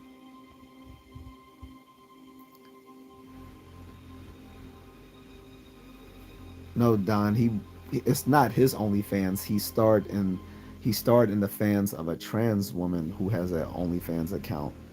Apparently, they marketed the fact that he was going to be appear in it, and the people who watched it said they were having sex. So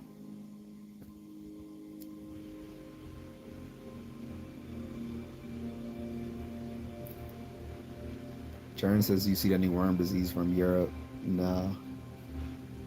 GJC said he was a little kid in Mississippi Burning, wasn't scared of the Klan, and spoke to the FBI. Good role for him at the time. An amazing movie. Yeah, I haven't.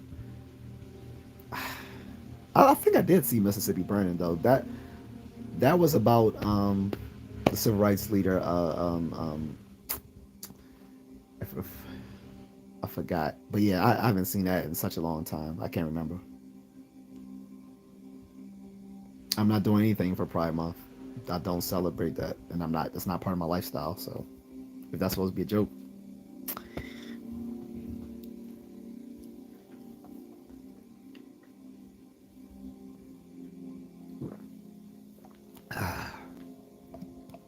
see what time it is, guys. Mississippi was about the three civil rights workers who went missing in the South. Oh, so it wasn't about the assassination of that civil rights leader. I forgot his name. So I'm confusing it with another movie. Roman Hung says, "What's up?" I hope I said your last name correctly, Roman. GJC says William Defoe and Gene Hackman. Just those two alone leads me to know it's going to be a good movie because those two are phenomenal actors. So, but I know that movie's old. That had to be like what 84, 86, 87, something like that.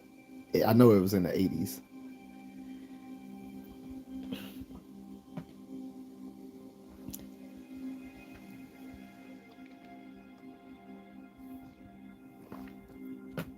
I'm still hungry, guys. I'm gonna have to eat one of my Cliff Bars. But I think I'm gonna save that for tomorrow.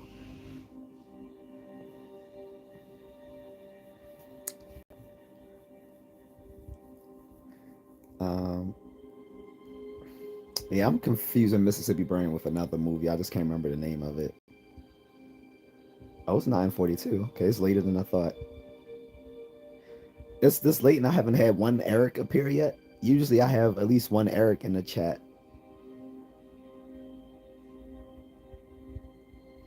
Let's see, 1988 it came out. Okay. Uh, movie about civil rights leader assassination. Then there's one I know that starred Denzel Washington as a civil rights leader who got assassinated. And I'm not talking about Malcolm X. I'm talking about a different one.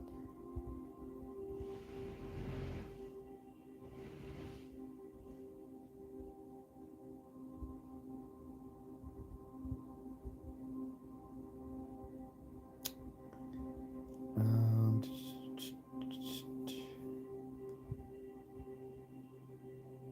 so yeah, Mississippi Burning, 1988. Um, this is when a group of civil rights workers goes missing in a small Mississippi town. FBI agents Alan Ward, Willem Dafoe, and Rupert Anderson, Gene Hackman are sent to investigate. Local authorities refuse to cooperate with them, and the African American community is afraid to, precipitating a clash between two agents over strategy as the situation becomes more volatile. The direct approach is abandoned in favor of more aggressive hardline tactics. Roman J. Esquire, that's the Denzel movie.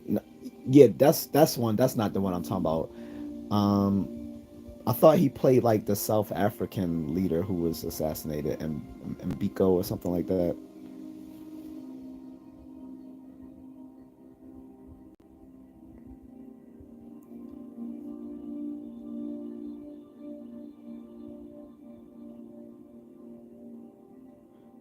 I can't remember the name of that movie.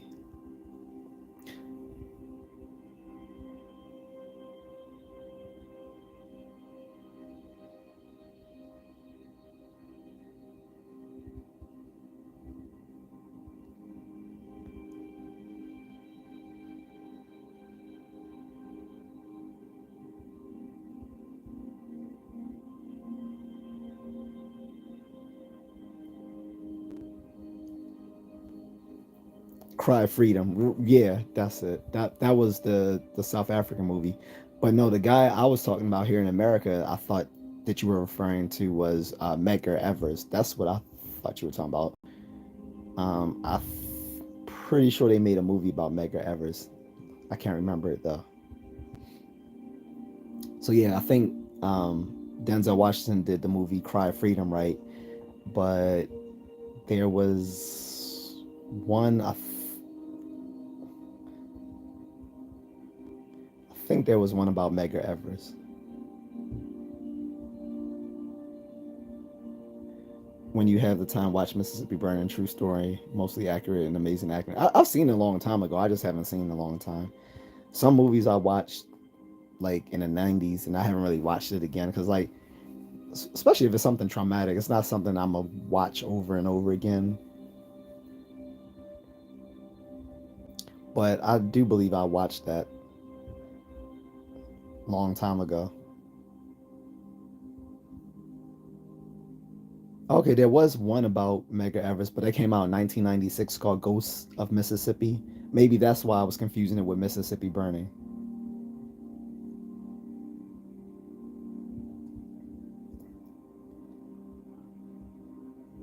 Yeah, I think I was confusing that with that. Landon Wilkerson says hi. What's up, Landon?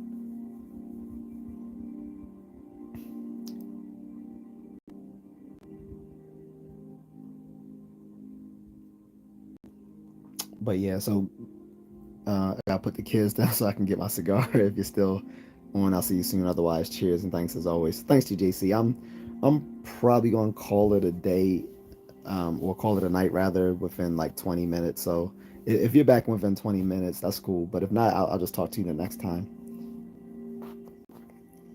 Alex Tazi says, for a second, I thought you are the guy from Iron Man. I'm not Don Cheadle. I really don't think I look like him. Maybe how I'm facing, but I don't think so. Dude has like a broad forehead and a pretty wide nose, and he's a shade darker than me and shorter. We don't really look alike, I don't think.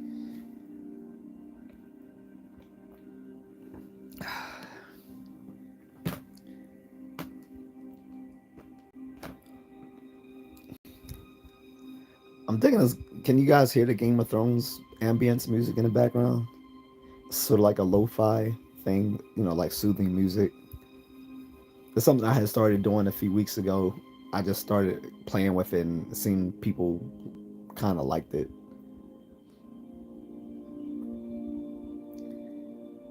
Wifey just finished running with our dog. We have a so for you guys you don't know, the Philippines has their own breed of dog there.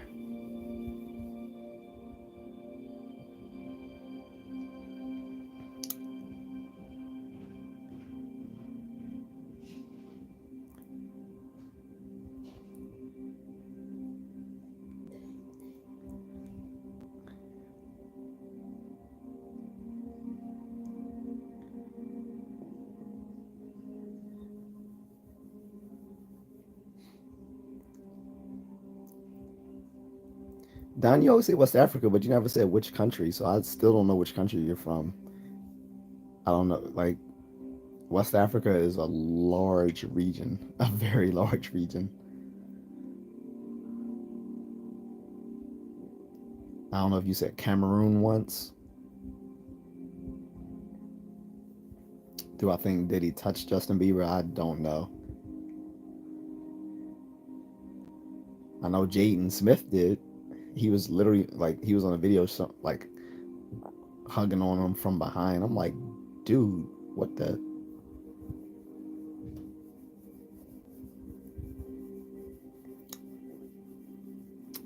You asking me, Alex?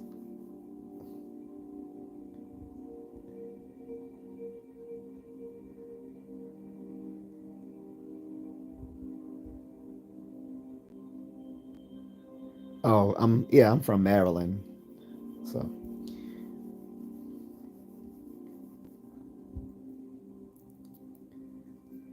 USA, Maryland. So because I forgot you're in Israel. I think you said you were from Israel, I believe. I don't want to confuse you with someone else.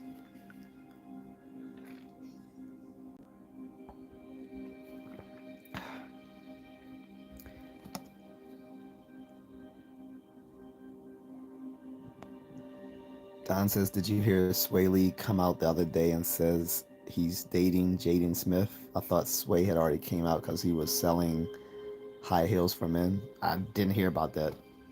Uh-uh. I, I thought that Jaden was probably um, batting for the other team just because of how zesty he's been. And the fact, like I said, I saw him on video sitting there like hugging on on Bieber and gave him a kiss on his cheek or whatever. I'm like, that's not cool.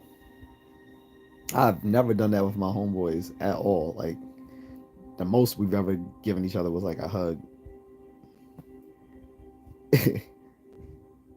and that was like when I was little because he thought I was moving away and I came back to Illinois. Um, but yeah, mostly I beyond like some giving someone dap with the pound or yeah, he hugging up on Bieber like on Justin like that. That was really sus. Um, but yeah, I haven't heard anything, but I it would be definitely believable.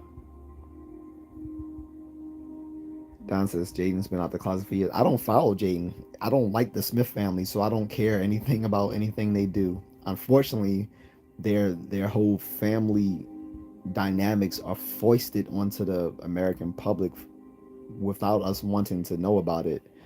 But as far as stuff about their lifestyle, I just don't follow it because I don't like them and I don't care for them.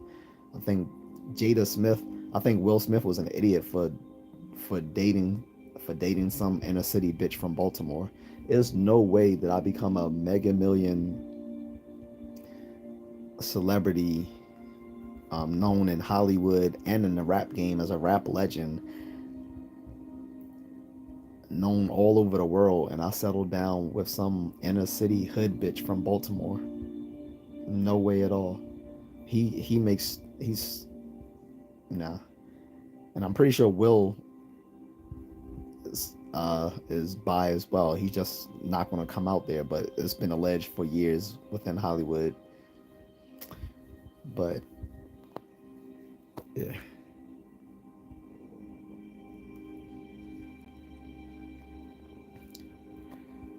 Don says yeah, Justin's clearly not gay, so that's crossing the line already. If he wasn't even more, no, it's literally you can literally watch this online. Like they, I forgot what event this was, but he came up and started hugging him from behind and kissed him, and I was like, dude, um, I don't know what Justin's preferences are. I don't really care to be honest. I mean, but he is married to a woman, so but nowadays that doesn't really mean anything in Hollywood.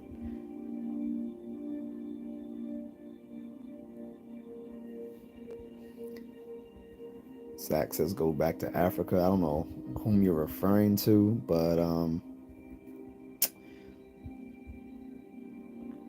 Why don't you go back to your cave and go fuck sheep? No, like, no one comes to your house while you're working, kicking dicks out of your mouth. So don't come to my live stream bothering people. Don says Jada Smith for the streets. She's that's where she came from, and that's all she is. Ayan Hubi says, "Hi, what is this about?" So, what's up, Ayan? So, every week I'll do a live stream where there's no topic. I'll say people can just ask me random questions instead of there being a focused topic. But usually I have like a topic of the day that we'll talk about. But once a week, I found it kind of it gets a lot of engagement to allow people just to ask random questions. So that's what today is about. Don says, and we'll definitely getting jiggy with it both sides. Oh man. Kelly says, yeah, what's going on? Hector says, where you at? Maryland. Zach is banned. Ayan says the stream is delayed by 1 minute. I said that a minute ago. No, the stream isn't. The stream isn't delayed. It's the fact that I'm going through the comments, which is the delay, because I take time looking at each comment. So regardless of what time, at what point you left a comment, I'm not going to see it until I moved on to it. But it's in real time. Like just now, it just reconnected. The Wi-Fi just lost connection and just reconnected. But all of this is in real time. It's just that I'm like scrolling through the comments, so I can't see the comment at the same time that you posted it if I'm already like further further up in the comments than the time that someone left the latest comment. Kelly says, I just seen there was a mass shooting at a splash pad. It makes me sick.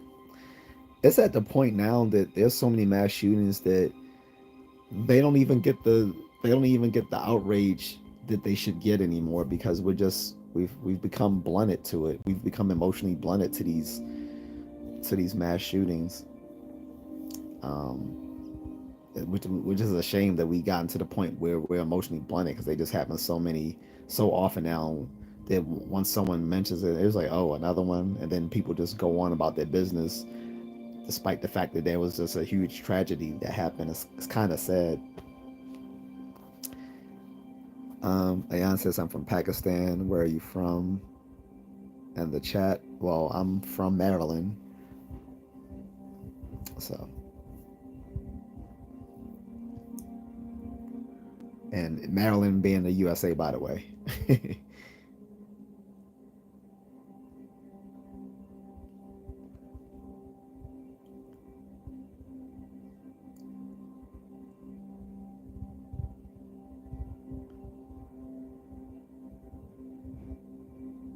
So the splash pad, well, the splash Rochester Hills Splash Park shooting,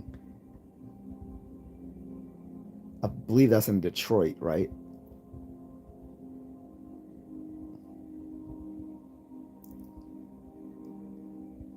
Because I'm seeing something that says splash pad, and that's in like here in Maryland. But the thing I'm seeing splash pad says Rochester Hills Splash Pad, so I guess that's the one you're referring to.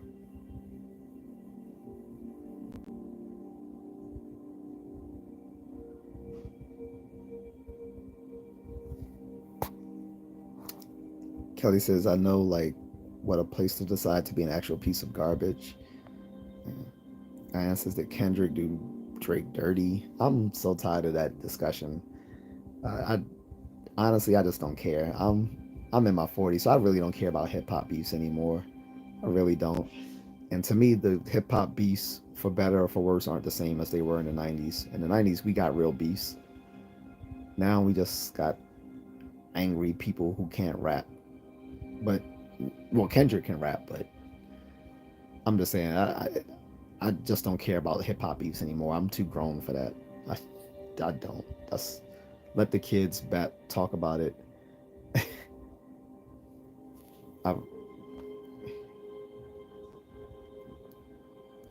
Don says, how come mass shootings are only reported on in the U.S.? Well, they're happening here in the United States, so that's why they're being reported here in the U.S. There aren't these there aren't these same instances of mass shootings in other parts of the world, but when there are shootings in other parts of the world, they are reported on, definitely.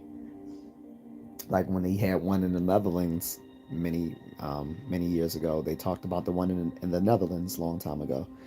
Um, and even if it's not a mass shooting, it could just be like a shooting of an important figure, like when Prime Minister Shinzo Abe in Japan got killed by uh, this mentally ill person in Japan, where they don't even have ready access to guns, but he made a DIY gun and used it to kill the former prime minister of Japan. So those things get reported globally when they happen, but by and large, most of these occurrences um, happen in the United States.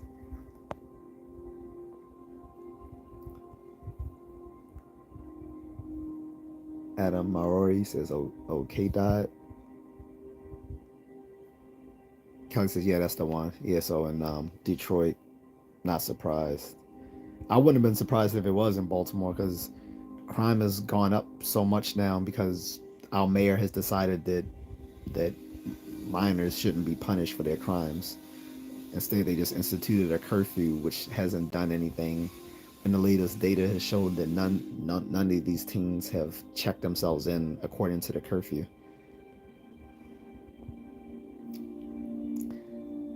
J.C. says, how's your night going? Fine so far. I'm a little hungry, so I'm about to get off in a few minutes and go eat and have like a little late night run. Um, Aziz says, hello, bro. What's up? Kellen says, yeah, Tupac and Biggie. Like, to me, that was a beef. That was a beef that put two different halves of the United States at a war with each other. That is a beef. To me, that's a beef. So once you have that standard where you have people like going at it just from being on opposite sides of the country, they have nothing to do with this beef that started between two producers, which ended up in the killings of two prominent rappers at the height of their careers. Nothing else compares to that. Like nothing Drake does will be a real beef. He's not from the streets. He's not in the streets. He's a joke. He's not even a good rapper. Most of his shit is ghost written. I don't like the man. I personally just don't like anything about the man whatsoever. Kendrick is more talented. He has the actual street cred. He actually runs with Pyru. Um, he like he has phenomenal talent. People are scared of him on the mic, and he's an MC.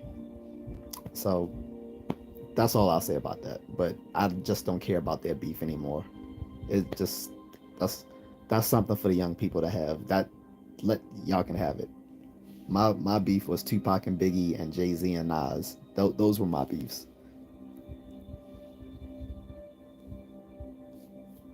Not to mention Eminem versus like pretty much everyone. So Ian says, yeah, Tupac, Snoop, 3 6 Mafia are the real ones. At the Maori says, Chur people, shout out from New Zealand. What's good? Okay, what's up? I haven't heard of the Chur people, but I guess that's um, people within the Maori people. JC says we have lots of guns over here. I'm not sure where you're from, JC. Don says, what do you think of the common Drake beef? Again, if you ask me anything about Drake, I don't care. He's not a real rapper to care about his beefs. His beef is impossible meat. So Kelly says, I'm from Canada, so we don't see it as much, but it's still scary. Yeah. I've heard what's the province all over in the west coast of Canada? I heard it gets kind of bad over there. The place above like Washington State. Um, um, I can't remember the name of the province, but yeah, I heard it gets a little bad over there. But outside of that, I haven't heard it on this side. Like I haven't heard it being bad in places like Ontario or Quebec, anything like that.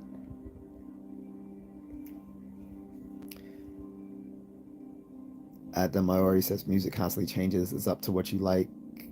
Um, it's up to you what you like, rather. I find after 30 you're pretty set generally, but it varies. I like everything. Still a lot to Uncle Pac though. To me, he's a lot. Yeah, I mean, I mean, I was still listening to new stuff even now, and even like when I was 30, like it wasn't that, but it's just hip hop today isn't the same hip hop that I grew up on. It's like there's still guys that's like coming up from the streets, getting it out the mud and stuff like that, but people like people to me like Drake to me are the complete antithesis to the kind of folks that I listen to in hip hop.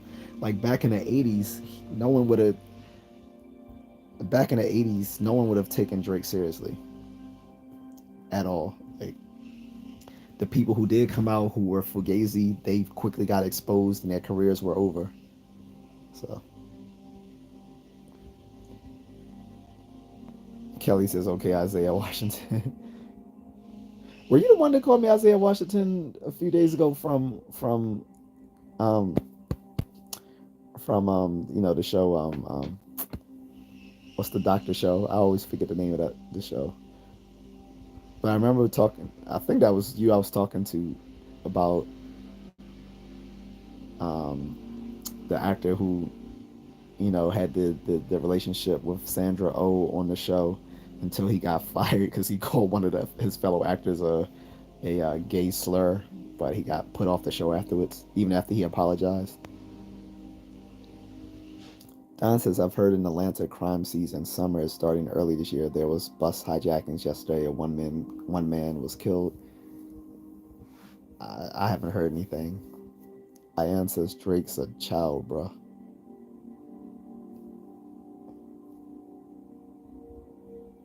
He's Drake is in his 30s now, so he's a grown man. He I can't call him a child when the dude is in his 30s now. He acts. I mean, he may have the mentality of a child, but he's a grown ass man. He's in his 30s. Once you in your 30s, that's you get the label grown ass man. Kendrick has some good music too. That's facts. Don says everybody under 20 forgets the Jay-Z Nas beef. Both of them made top 5 diss tracks of all time in that beef. Yeah. Kelly says Toronto is bad. My sister lives there. Oh, okay. I know a lot of people in Toronto are trying to act like they're from New York, um, but I haven't heard Toronto being like bad. Like at least not bad compared to like here, like living somewhere like Baltimore, Maryland, or Philly, or Chicago, or Detroit, Cincinnati, Newark, New Jersey, places like that. Adam Murray says, love hearing the hip hop talk. Bro, I rap and sing and even got a track or two. That's what's up. Maybe you should release it online. That's how some people got famous. The actress Aquafina, she started off as a YouTube rapper. But of course that was a different era of YouTube back then. I don't know if today YouTube would be the right place to do the distribution of your music, but a lot of producers and hip hop moguls have said that nowadays you really don't need to sign to a label to to become a successful artist. Like all these platforms out here now will allow you to do it with almost zero cost on your own. Like YouTube is one place. Like I said, Aquafina started off as a YouTube rapper with a song talking about my vag. That was literally the name of the song, My Vag, where she basically raps about her vagina queefing, which is weird, but Aquafina is weird, but that's how she became big. And you had people get big on places like MySpace. I know there's people getting big on like places like now like Kick. I've never used the app, but Kick is one. Of course, IG. So if you're someone who's trying to get yourself out there, you should use these all these social media app, platforms to distribute your work. You gotta give them a little free taste so they know what you know, so they know your skills. Kelly said that's in Ontario, lots of crime. Yeah, Grey's Anatomy. Adam Iori says Trudeau. We had Jacinda Ardern. I I get it, girl. Huh? Ayan says Drake's in his 30s, but he's mentally of a child. His mentality is of a child. Well, I will agree.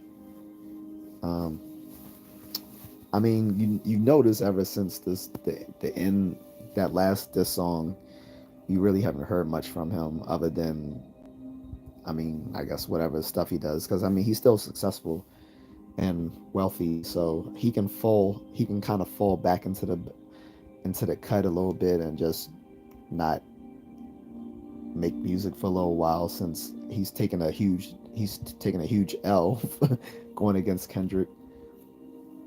I don't know what made I don't outside of narcissism. I really don't know what made him think he could take on Kendrick because according to many of the folks now who are in the hip hop community, most of them wouldn't would not go against that man. Like Snoop literally handed him the crown as the king of the West Coast, and Eminem himself, who's like the king of dissing people, said he would not want to beef with Kendrick. When Eminem says I wouldn't want to mess with this dude, that means the dude has is legit. So I don't know what made Drake think he could do something that Eminem would pause before he did it. So um, he's gonna be all right. He's still gonna be a rich little. Never mind, I'm not gonna go there, but yeah. Yeah, but like I said, I don't take all these beefs that came out in the last 10 years very seriously. Just like when he was beefing with Meek Mill and all these other another zesty dude, but Kelly says bad compared to where I'm from.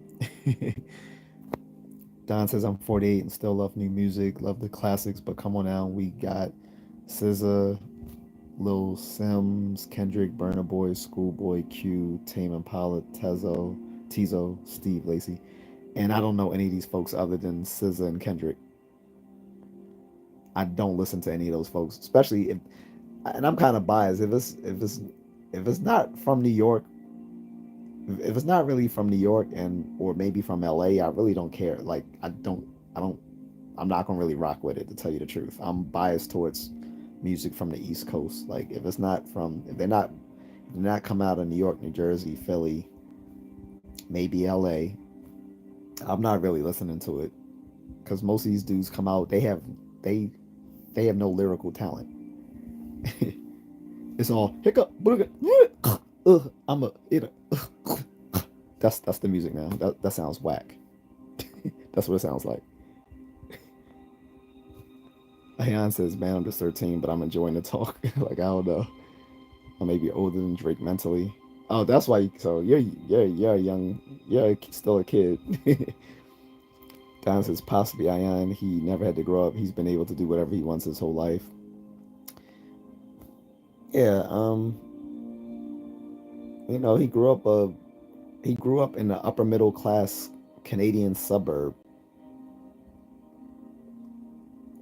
So he's never had to struggle. Then on top of that, he was already he had already became a celebrity by starring on a teen a little teeny bop, you know, Canadian drama show. So he never started from the bottom. Like he started from being a half Jewish suburban kid from an upper middle class Canadian community.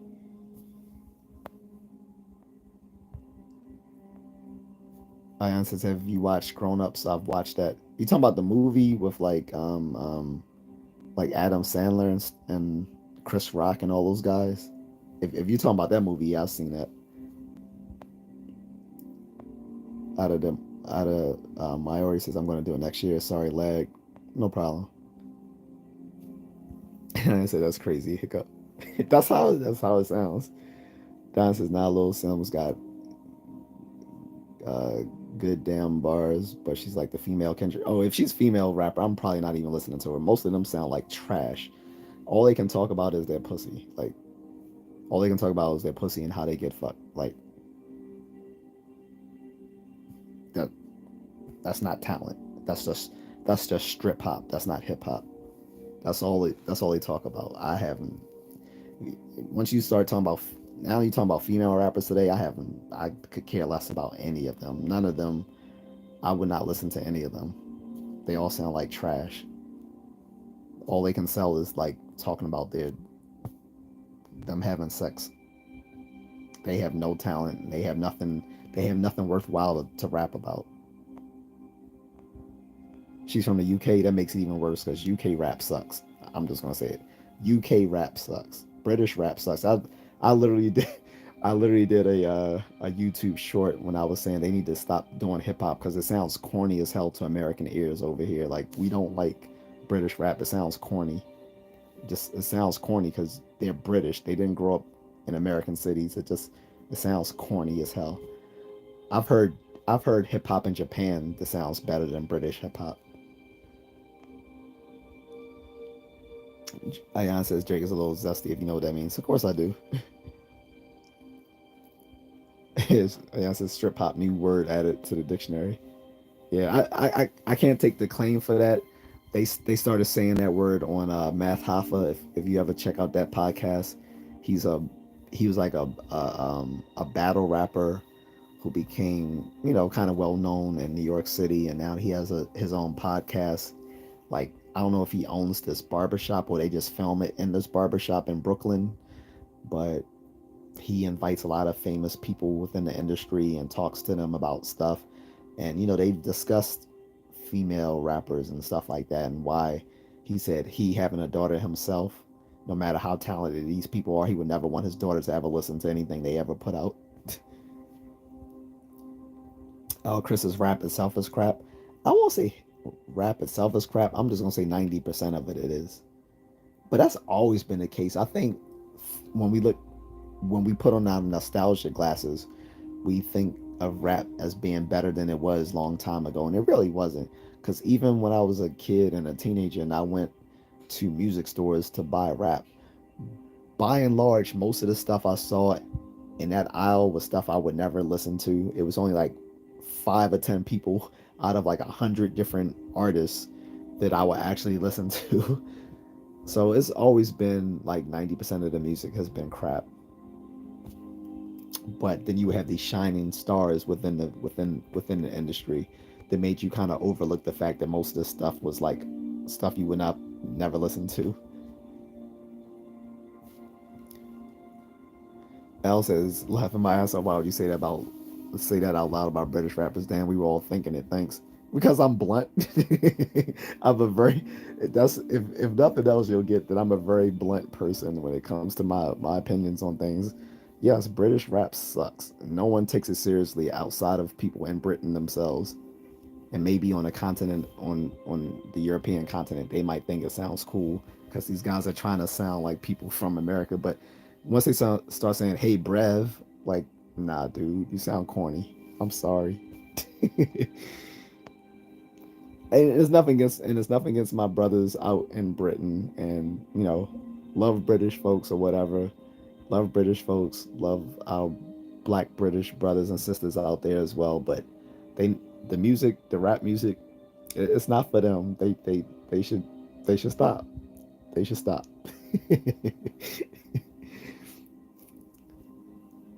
Hayan says UK doesn't have hip hop. They have drill. Well, drill rap is a form of hip hop, and drill rap actually started in Chicago. It didn't start in the UK. Drill rap starts.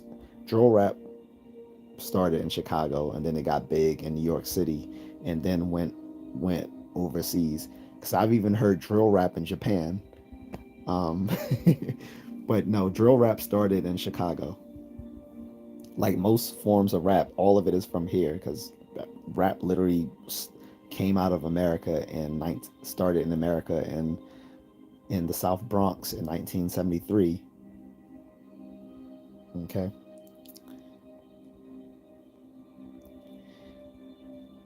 Don says not Lil Sims is not the drill rap or ratchet ice spice crap. She is conscious rap. She speaks on real experience. One of her songs describing her being stabbed by a brother's friend made me shed a tear. Oh, okay. Well, if she's conscious rap, that's cool. But still, I'm just not interested in most artists that came out today. I mean, that come out today. Like, there's a few people I'll if it's something that's catchy enough for me to listen to when I work out, then I'm gonna pay attention. If it's not something that will make me listen to it while I'm working out, then I'm not gonna listen to it because I don't really, being older, I just don't listen to new music like I did when I was a kid. Like I listen to music when I work out, and that's about it because I don't go to clubs anymore. um, and now since we don't have um, BET's 106 in Park, and we don't have MTV's TRL, then there's nothing to stay up on the newest music anymore. Like when we still had BET's 106 in Park, and we had MTV's TRL, that was how you could stay up on the latest music. But music videos aren't really a thing like they used to be. So without those platforms, I'm not really up on the latest music anymore. Even when I'm driving, I'm rarely listening to music. Like I might listen to um, what's that radio show that's like just talk, like just like talk a talk show. I forgot the name of it, but if the only music I'll sometimes listen to like when I'm driving, unless I'm in someone else's car, or if I'm driving, I'm usually listening to classical music. That's what I'll most often listen to because it's soothing, especially when I'm in traffic or dealing with you know um, stuff here. I like to relax and listen to classical music. Every once in a while, I'll turn on the hip hop stations. Um, but usually, if I'm driving, I'm either listening to listening to talk radio or I'm listening to classical music because classical music is like probably my favorite music overall.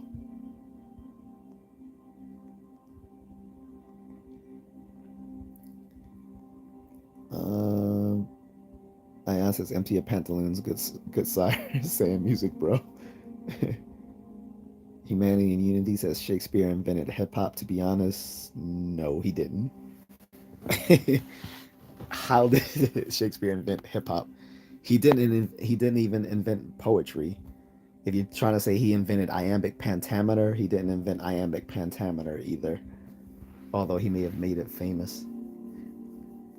Hip hop started within the West Indian community in New York City in the 70s. Specifically, the specific birthday of it is 1973 in the South Bronx when they threw a house party. And the roots of hip hop comes from Jamaica. From There was a form of music out of Jamaica called rocksteady. Rocksteady was brought here to America because New York City has a huge West Indian and Jamaican community. Like third, probably a third of all black people within the New York tri-state area are from the Caribbean or West Indies, and they brought the music with them, and rocksteady was something that evolved at house parties and stuff where they would like you know MC over the music and stuff like that, and that became hip hop. That's the birth of hip hop. No one else birthed it. Shakespeare had nothing to do with hip hop, not whatsoever. Tattoo Ginger says, "Good evening, sir. What's up, Tattoo Ginger? Says I love my 80s and 90s music. Yes. Don says we never had MTV. You still don't say what country you from, Don. Unless you told me it was Cameroon a long time ago. Ayan says, "Hey man, I'm sleepy. It's like 7 a.m. I haven't slept by. Yeah, you shouldn't be up this late, and you're only 13. Go ahead and get some sleep, my friend. Have a good one." Don says we found music via radio strictly. Oh, yeah, I'm from what's called the MTV generation. Like Gen X, we're considered the MTV generation.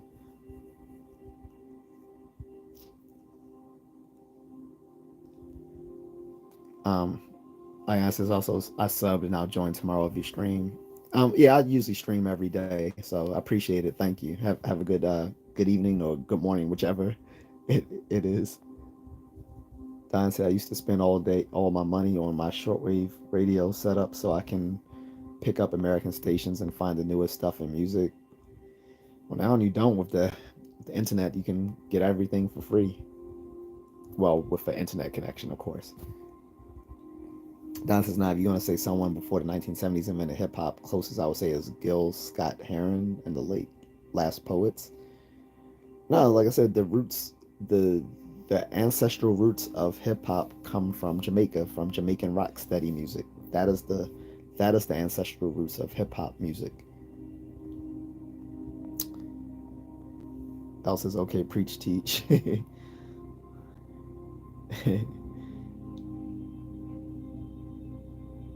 They actually did a big documentary on that last year because it was the 50th anniversary of hip hop last year in 2023. So they did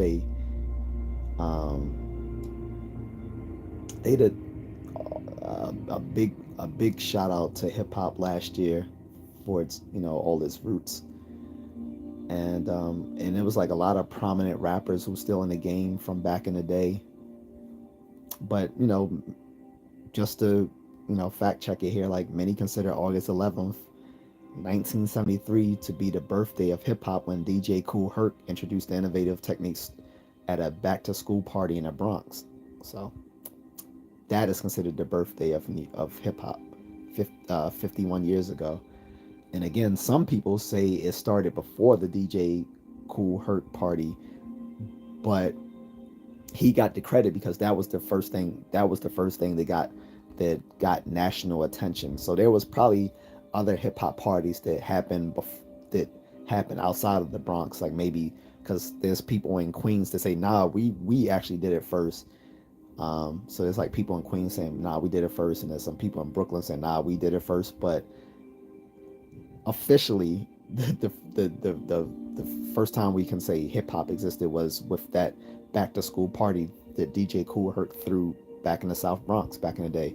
And like I said, he, like a lot of folks in that community, were from the West Indies, and a lot of those rappers from New York, um, have Caribbean backgrounds.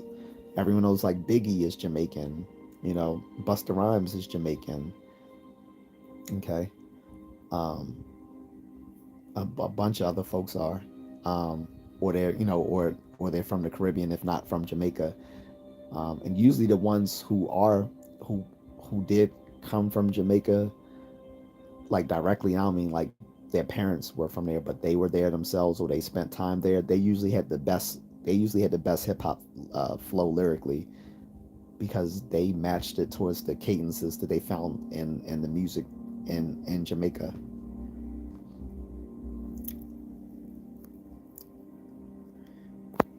GJC says, "Have you heard um, AI remakes? They take a rap song and have it sung by Frank Sinatra." I haven't heard it. I've heard some AI remakes with like rappers singing other people's stuff, but I haven't heard it from Frank Sinatra. Don says Jamaican music definitely influenced early hip hop too. Yeah. Nika says, "Hey, what's up, Nika?" Al says, "I wish the Get Down didn't get canceled. Such a beautiful show."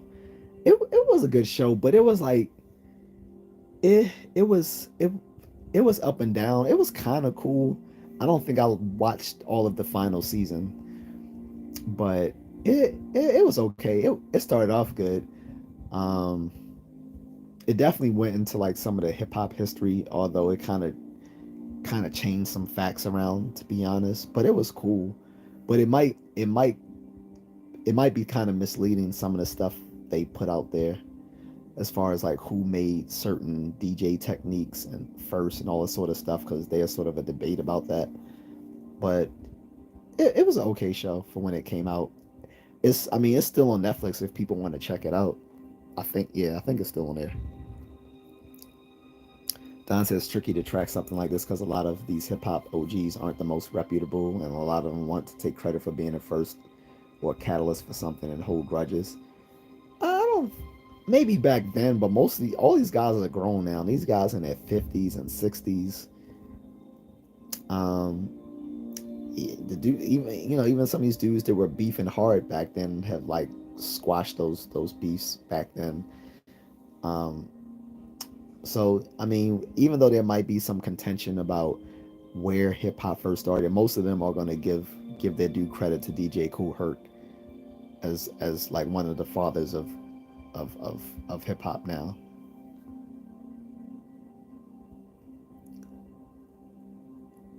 He says it's like Robert Freeman saying he was before Rosa Parks on the bus. Well, it's not Robert Freeman. It was a woman who came. It was another woman who came before Rosa Parks. So thus we should know that history. Rosa Parks wasn't the first one. It was a young black woman, but they decided to not make her the face of the civil rights movement because you know, she was a dark skinned girl and she was pregnant. So they decided to not make her the face of the civil rights movement. Instead it was Rosa Parks who's won't take away from what she did, but they intentionally went on a bus to cause that thing to happen because she was married. um you know she was an educated woman. Her husband had a car. She chose to ride the bus to make a statement, but this young girl was really the first to do it.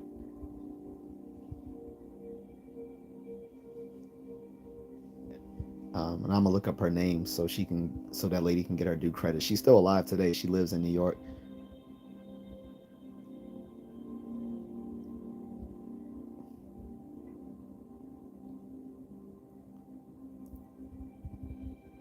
But her name was Claudette Colvin. She was 15 years old when it happened back in 1955, when she refused to give up her seat on a segregated bus in Montgomery, Alabama. She was the first to do it, not Rosa Parks. I haven't heard about Robert Freeman, but there's never been any contention about him doing it before her.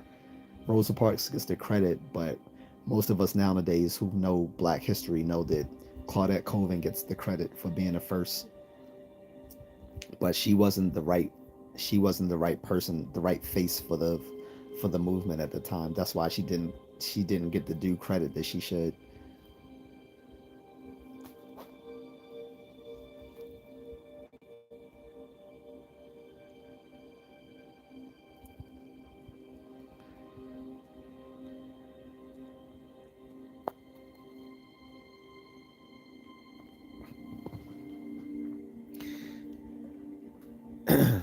Sorry, my voice is cracking, guys. I need some more water. But someone's trolling so they can go.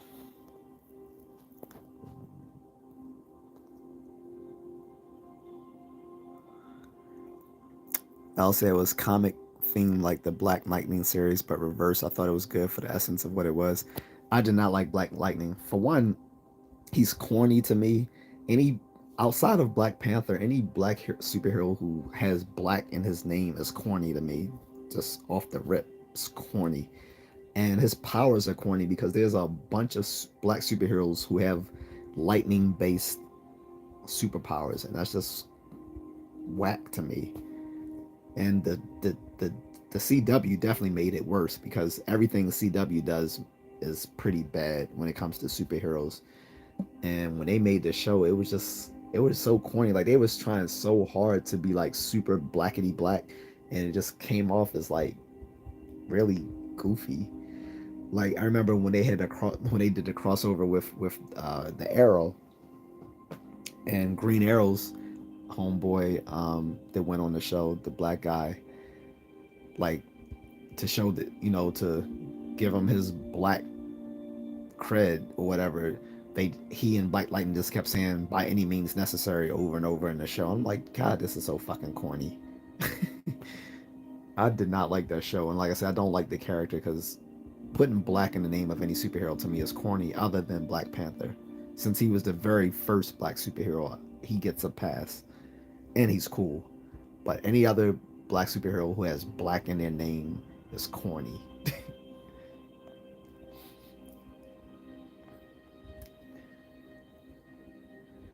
Don Cheeto says, "Nah, there was a Boondocks episode parodying the real truth where Grandpa was saying he was first." Oh, I got it.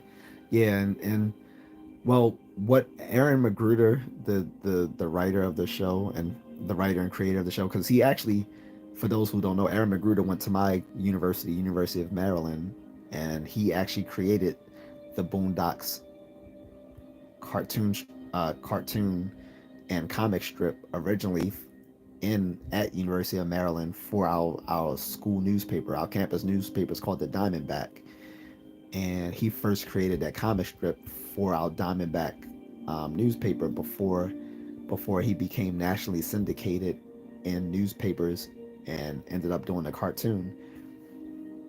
So shout out to Aaron Magruder. Like I said, he's a fellow Terp alumni, and like I said, he created the Boondocks originally for our school newspaper before it became nationally syndicated in all the national newspapers.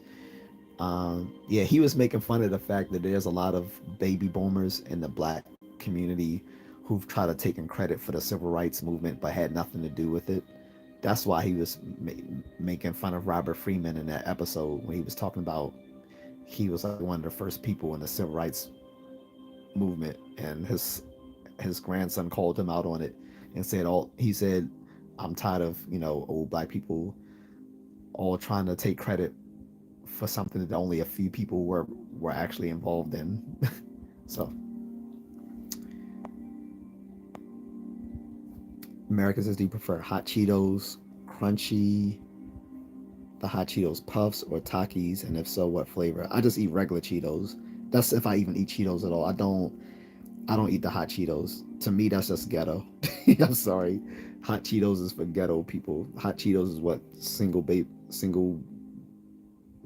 mamas give to their little bastard children. To They feed little Gloctavius and little Kishana hot Cheetos. I'm sorry. I don't. I'm sorry. You guys already know I'm blunt. That's what I think about hot Cheetos. It's ratchet. It's food for ratchet people. I don't eat hot Cheetos. Now I remember the hot fries back in the day. Some of you older folks on the stream, you might remember hot fries. I used to eat those, but that was like once in a blue moon, and that was like the only time I ate them was I would go to my grandmother's house, who used to live in East Baltimore, and she used to live in the hood. Like that place is still the hood. I mean, she's passed away now, but my father still takes care of the house there, and it was in the hood, and like literally like we had the little Asian convenience store right across the street from the house, like literally right across the street. But even still, like my grandmother would make my uncle go with me when I went to across the street to so I can get some snacks, and I would always get the little hot fries because that was the only place I could find them, and they were good. But again, that's not something I would eat as a meal but nowadays I see like these little these women like feeding these kids these hot Cheetos like as part of a meal, not as a snack, but like, you know, here's your here's your hot dogs, your Kool-Aid, and some hot Cheetos. I'm sorry, that's ghetto. I would not eat those things. Just as a matter of prestige, I wouldn't eat those things. I've tried them, but mm-mm. regular just regular crunchy Cheetos for me. If I eat Cheetos at all, because I rarely eat chips. I rarely eat like snacks other than um like fruit snacks or something like that. J.A.C says drill rap is big in Toronto these days. Dumb gangster kids recording themselves bragging about actual crimes they committed while holding guns. Yeah, and that's why they get locked up. I don't know about in Canada, but all these little drill rappers are sitting there bragging about crimes that they're doing and getting locked up for it.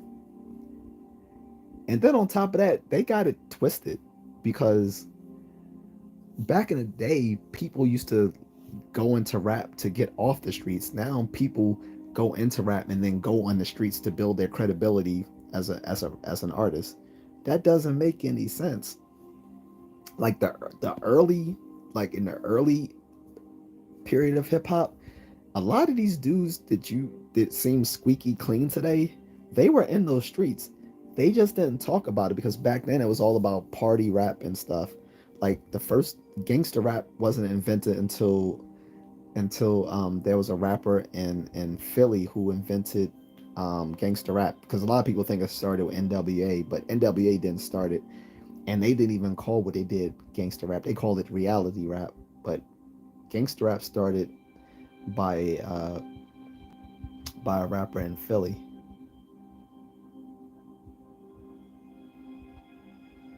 and I think his name was Schoolie D. Yeah, because Philly had a mean hip hop scene back in the '80s. It wasn't just Will Smith; he's just one of the people, but Philly was really closely connected with the hip hop scene in the early '80s. And Schoolie D was actually the first one who invented gangster rap. But outside of that, most of the people like in like New York and New Jersey and even LA up until like NWA and NWA and Ice T were all like, it was like all party rap.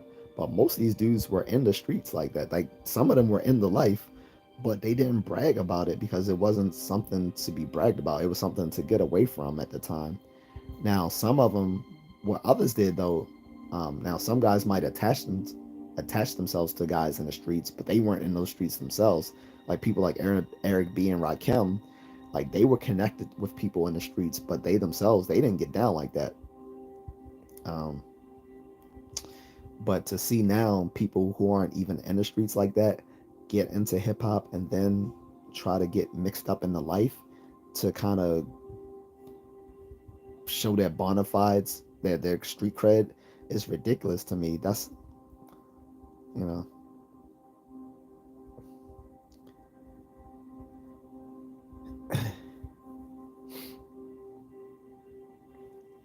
And even Ice T, he didn't start off first doing gangster rap. He started doing it afterwards, but he didn't start off gangster rap either. Like I said, Schoolie D in Philly was the first one to do that. But most people were kind of hush us, like you didn't know that LL Cool J was out there, selling drugs and all that sort of stuff. They didn't talk about it.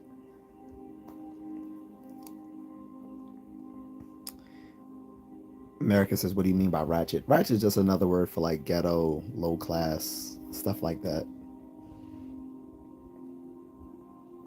GJC says, "What was that? Was the most savage take on Cheetos I ever heard?"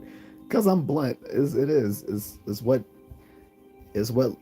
what single black mothers who don't have husbands feed their bastard children. They feed little Glocktavius 2 hot dogs, some hot Cheetos, and some purple Kool-Aid. I'm sorry. Joe and Marejna says Milan is in the house. Sorry if I mispronounced your last name, by the way, Joe. But what's up? Classic Gaming says hypocrite about hot fries versus hot Cheetos. No, it's not. I already I already spelled out the difference. Classic music games. I said the difference was whenever I went to my grandmother's house, which was like not often because one, I didn't live where she lived. Like even when I did live in Baltimore when I was a kid, um, I lived on West Baltimore. If you're not from Baltimore, you won't understand that West Baltimore and East Baltimore are like two different, almost like two different cities.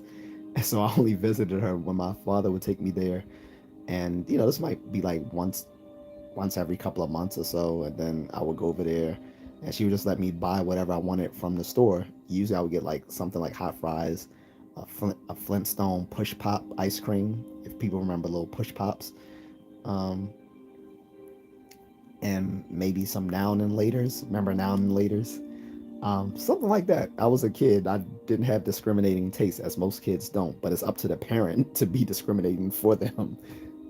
But it was never. But it wasn't like something I ate for a meal. Like I never had hot fries like back home or anything like that. When I ate at home, I was expected to eat healthy meals. I had vegetables and grains and fruit and bread and meat. Hot Cheetos was not part of the food pyramid at the time. So I'm not being a hypocrite. I'm distinguishing the fact from eating something as an occasional snack to someone actually serving it to you as a meal. That is a distinct difference. Like I don't know how to clarify that the difference between buying something to eat as a snack and then eating it as part of an overall meal. Like those two just aren't the same things. And again, it was very rare because I didn't go to her house that often for it to be something that I consistently ate, as opposed to someone who feeds their children hot Cheetos like every other day. That's the difference. That's why it's ratchet.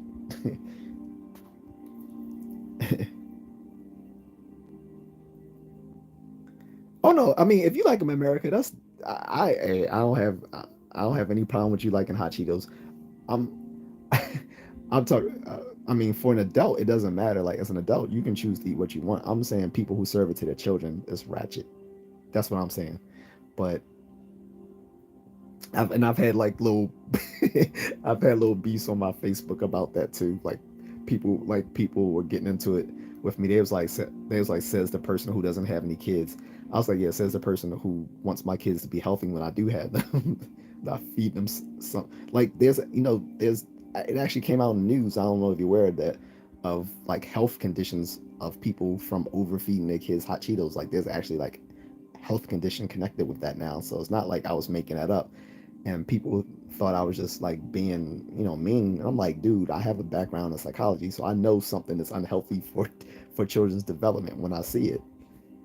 And sure enough, like it was borne out in the news, like there's a health condition from kids eating that stuff all the time. But as far as adults can eat whatever they want to their own detriment.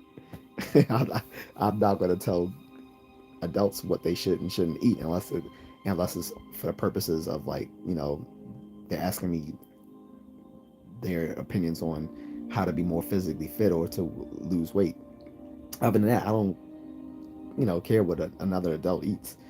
I was saying as far as my own taste, that's not something that I'm into at all. um I think they had a Hulu special about the origins of hot Cheetos too, if I'm not mistaken. They did uh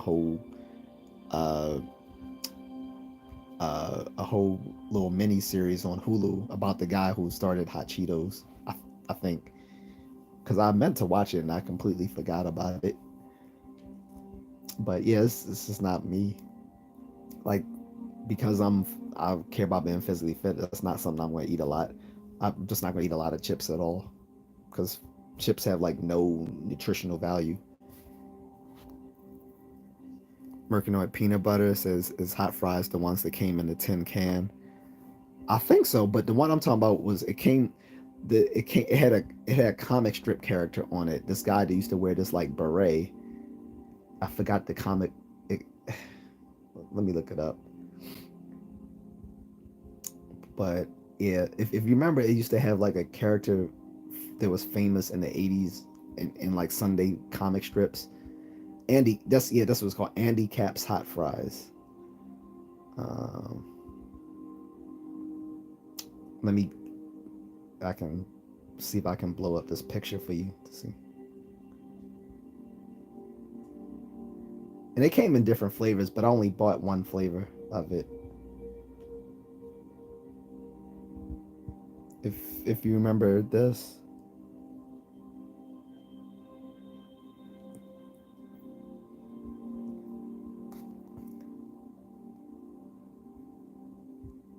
classic games music says rat on yourself talk. Mercanoid says, yeah, totally agree. These drill rap guys, and especially the ones like Little Mabu, is just gross to me. And then like some of them are actually like committing crimes and then just rapping about it. I'm like, yo, that's crazy. Like you're literally like dry snitching on yourself. Classic games music says negative rap is a big downfall of black leaders, self-inflicted music for money. I'm not going to blame the music so much as the culture of from which the music arises.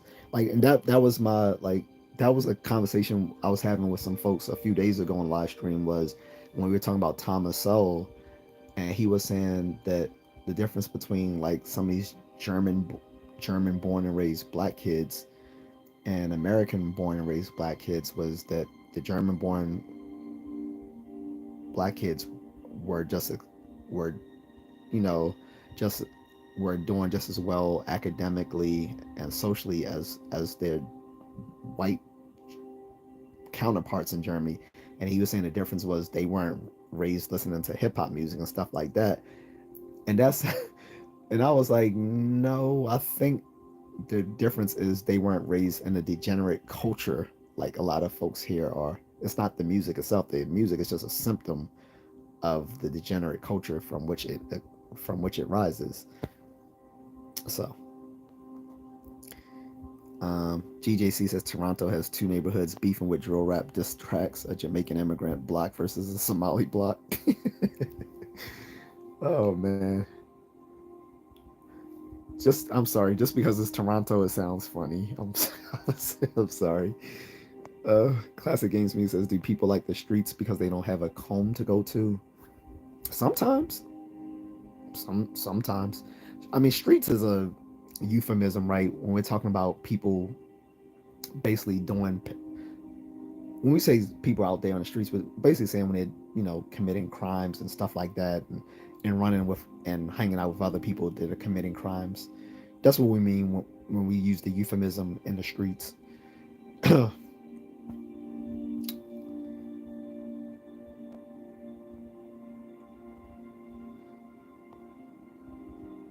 America says I'm the farthest from ghetto. I definitely didn't say you were America. I know you're not. I was saying, you know what I was saying. I was talking about parents, particularly black mothers, single black mothers, who will feed their kids hot Cheetos as a meal. I think that's very problematic, and it's actually very unhealthy, because that can actually, for young children, it can actually mess with their with their internal organs with their GI organs. So, but he says I'm the most white boy you ever meet, and I don't eat hot Cheetos with dinner. Maybe with lunch if it's just me eating alone, but I can go through an entire family. Yeah, so it's different. Like I said, you're an adult. You have a fully adult digestive tract that can handle hot Cheetos, assuming you don't eat it every day.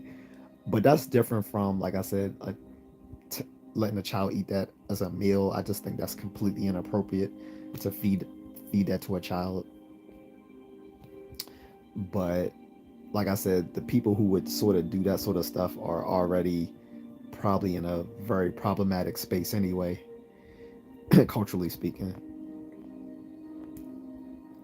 A family size bag in a weekend. Yeah, that's another reason why I don't eat chips, America, is because like I know that if I get a bag, I'm eating the whole thing. No diddy, but I'm eating the whole thing when I eat a bag of chips. I can't like just eat like a few and then put it back. I'm killing the whole bag. That's why I don't eat chips that often, because I know my own eating habits. And once I tear into something that's sweet or salty, I'm going to eat the whole thing. I'm not going to just stop with a few chips. Same thing with like candy. Like my friend introduced me to the nerd gummies, where it's like the nerds and they're stuck on like these little gummy pieces. He was like, "Man, you gotta try this. This is good." I'm like, "All right." So I tried it and I ate the whole bag. And I was like, "Dude, yo, I ate the whole bag, man. I feel bad." He's like, "Oh, don't feel bad. I did the same." I was like, "Dude, if I didn't exercise, I would have felt so bad about eating all that, because I'm pretty sure I would have had like instant diabetes from eating from all of that sugar."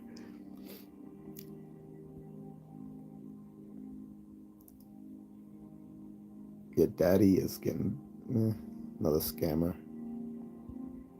I mean, another um, troll.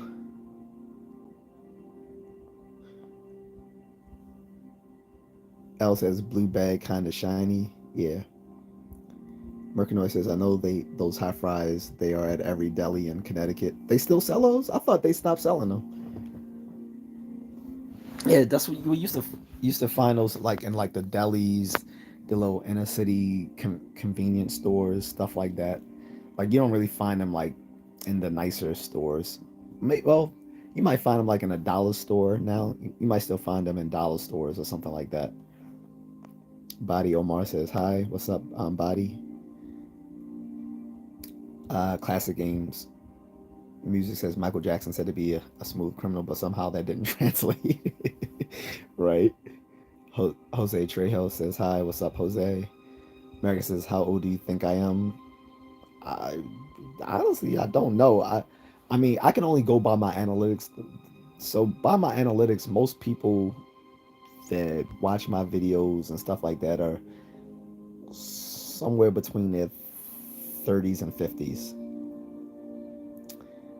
I do have some younger viewers as well, but by and large, most people are like most of my audience, and I kind of did that intentionally, are usually grown folks somewhere between their 30s and 50s. So I'll assume that you're somewhere within that bracket. Mercanoy says, "Do you have any specific fruit snack brands? Because I most I see are basically just candy. I mean, let's be honest. Fruit snacks are pretty much just candy with extra steps. The, fruit snacks are just candy. They have a little bit of nutrition in them. But as long as I can say fruit snacks and not candy, then I still feel good saying it. Like, oh, I love, because I fruit snacks is like my biggest thing out, like unhealthy thing I eat is are fruit snacks. But again, they're fortified with vitamins and minerals, so you can get away with calling them fruit snacks over the candy. Plus, they have actual like little fractional bits of fruit juice in them, or puree, fruit puree. They have a little bit of fruit puree in them, and tend to be fortified with like vitamins like A, C, and E, and maybe like zinc or calcium. But because of that, I can get away with saying that I'm not eating candy. But I don't have any favorite brand of fruit snacks right now. But that does remind me I want to buy some next time I go to the store. And Kelly says you're still on. What's up? Yeah, I'm still on. Not for long though. Geraldo Junior Sanchez says, "Can you please pray?" Well, I don't pray myself, but if that's something that you're inclined to do, then by more, then by all means, please go ahead and do so. But I'm not religious myself, so I don't pray. America says I'm 14. Oh, I thought you. Oh, yeah, I thought you was grown. So I'm 14, but I'll be 15 in 2 months. Okay. Mercanoy says, "Damn, America's a lot younger than I thought." Well, America's aging. What keeps our nation younger than some other countries is actually like an influx of migrants, whereas places like South Korea and Japan are suffering because they are very homogenous cultures, and they've been suffering the effects of late stage capitalism.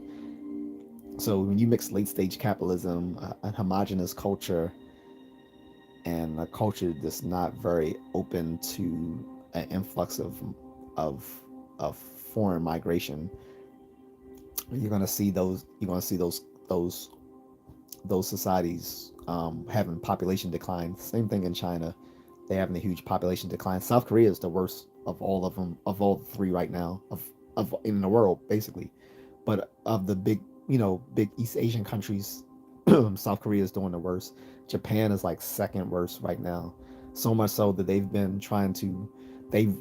Japan has actually created a dating app by the Japanese government. The Japanese government now has a dating app to try to get Japanese people dating and married and having kids. And of course, there's been like a lot of jokes about them saying that they want foreign foreign people to come there and impregnate their women. So, but that's not really true. But they do want Japanese people to have more kids, but they prefer them to have kids with other Japanese people, preferably, or at least other Asians. Um, but hey, if a bunch of white and black people want to come there and impregnate them, we can do our due duty and help the country out. I'll maybe I ask my wife for a waiver and be like, hey, um, that country needs help. How about I go there for a nice little 30 days and help them out a little bit? But yeah, I don't know. Mercury says, I've never seen a 14-year-old that loves Old Bay seasoning that much. um, is it, yeah, America a lot younger than I thought. Was gonna guess 28. Yeah, I was gonna say like at least 30, but yeah, you can't. There's no telling online nowadays because a lot of people will lie and stuff. So we never know. Um, Kelly says this guy is literally trying to say women have no say. What the f? I am. You mean about the Cheetos? Oh, you mean the Japanese thing? No, no, no, no. So I think you're talking about the Japanese thing. So, like I said, the issue is like there's a huge population decline, and I think, well, I mean, it's a bunch of factors going into it. Like one is basically late stage capitalism. A lot of people just don't think they can afford to have families nowadays. That's the biggest overlapping issue with both South Korea, mainland China, and Japan. Most people just don't think they can afford to have um, families and have children. They can't afford it, so they they don't want to live a life where they're going to be struggling to take care of a family that they can't afford. That's probably one of the biggest reasons, and like I said, that's due to late stage capitalism. um, Two is that, um, like say like in Japan, most people don't even live in many of the prefectures outside of Metro Tokyo, like, or Osaka. Like most people have moved either to within like the the greater Tokyo metropolitan area or Osaka. Outside of that, most of the countryside is becoming pretty empty. So you can't have a lot of people having families and stuff when most people are moving to the city to try to make a living. And you know, then there's a lot of social awkwardness in dating in Japan. I can't talk about as much as in South Korea, but there's a lot of social awkwardness when it comes to Japanese dating. I mean, anyone who's watched anime can kind of get where I'm going with that. But um, there's that factor when it. But the funny thing is, for foreigners, is really not a problem. Like some Japanese women will literally throw themselves at foreigners. They there's actually a term for that in Japan. They call them gaijin hunters. Like they will just throw themselves at foreigners. Um, but yeah, foreign men generally don't have a problem with dating in Japan. It's um, the Japanese men themselves, and some of the women too. Like you know, but yeah, I'm not saying the women don't have any decision in it. I was saying so like the app, they had like the Japanese government started a dating app that tries to hook up, get people connected so they can date. And what it will actually do is once people actually do find someone, they will remove them from the app once they know that they've successfully met another partner. So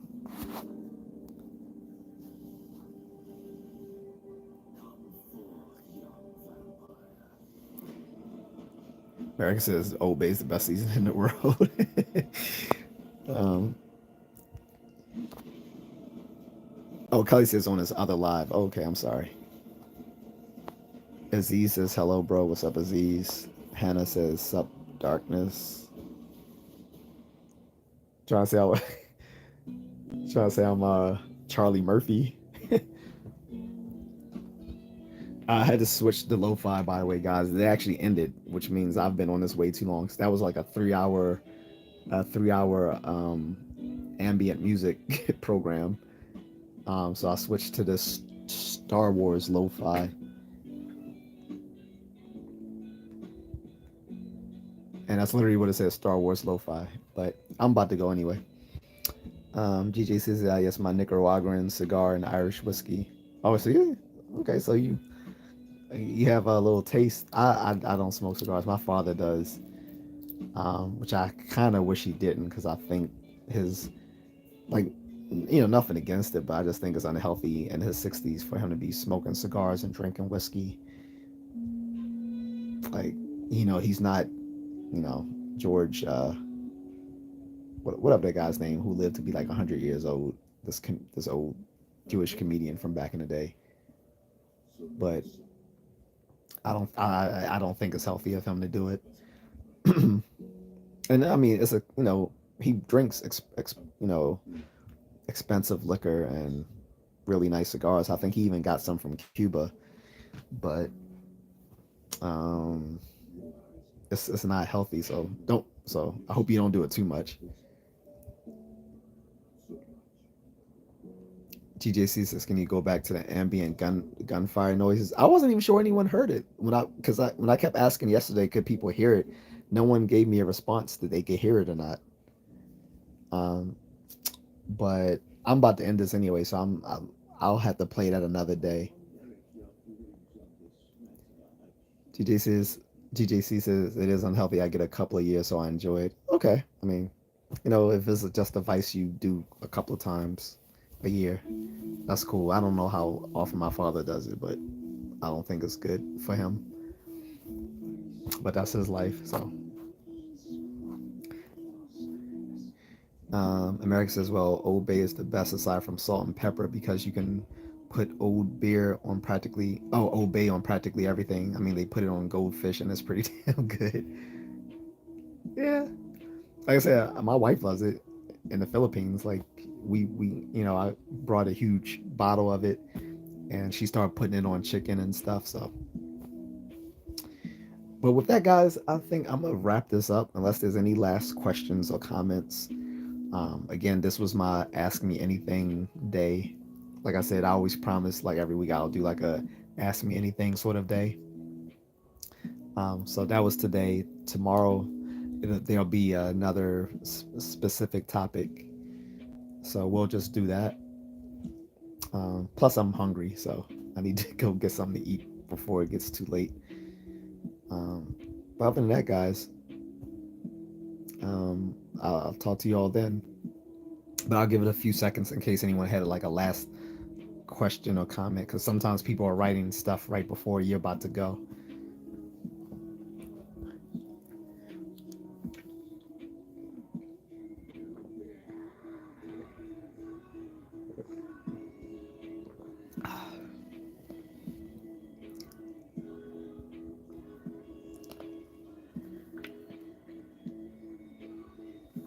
Speaking of Star Wars, guys, don't watch the Acolyte. That show is trash. It is trash. Merrick says Gatorade or Powerade, and whatever is your favorite flavor of each. So I don't have a favorite flavor, but I'm going to say Powerade because Powerade is what we drank when I was in the army. It was like the only sweet thing they let us have when we were in training was Powerade because we used it for the electrolytes, and I think maybe the army must have had like a contract with Powerade instead of Gatorade. That's why we had that. But that's why I'll say Powerade over Gatorade, just because that was what we had back then. But I don't have a favorite flavor. At least, well, back then I did. It was the blue one, whatever the blue flavor was. Whatever the blue flavor was, that was my favorite flavor. But now it's like probably like 100 different flavors. I couldn't even tell you. And I do keep like some electrolytes in my bag too, like the kind you actually like just sprinkle onto my, in water. This is important. Like if if in a bug out situation that you get your electrolytes. Plus, if you have to get water from like sketchy sources, even if you purify it, it's still gonna have a nasty taste. So having that little electrolyte, that the little electrolytes powder will make it more palatable. OBS and G says hi from Guam. What's up? How are you? Sammy Lawrence says, do you like the singer extension? No, never listened to him, but he just seemed like another goofy rapper who died from ODing on drugs, which is it'd be different. Like I felt sad when DMX died from doing drugs, but I don't feel sad for X Temptation. I don't even know how to say his name because I literally never listened to his music. Like I said, like you weren't in the conversation earlier, but like I said, I don't like young rappers today. I think most of them have no lyrical skills. Like I said, all they do is go hurt, it, I'm drunk, I'm die, I'm gonna take this Molly, I'll pop some perks, That's it. That's what they sound like. They have no skills.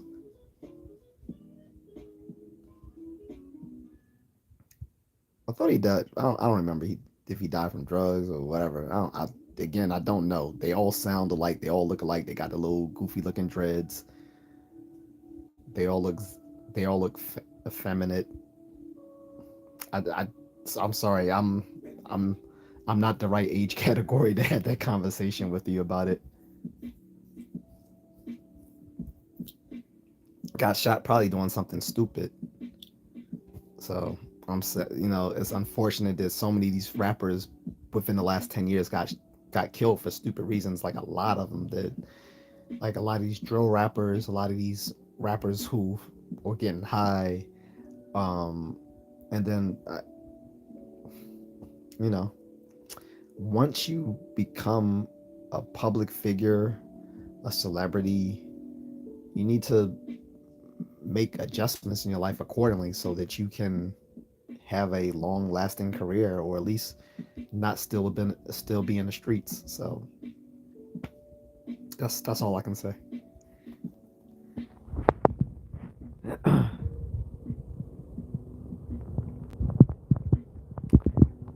Merrick says, "What's your favorite communist country from World War II?" From huh? What do you mean? World Communism arose out of the aftermath of like World War II, like the USSR and North Korea and China and all those arose kind of out of World War II. Like that was a social experiment that was going on at that time. They weren't like previous communist countries before then, except for the Soviet Union. They were like already playing with it, but again, like it was still like fresh and new for them.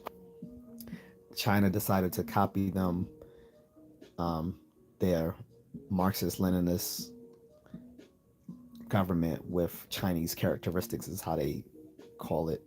But China at the time was in a civil war between the Nationalist Party and the Communist country.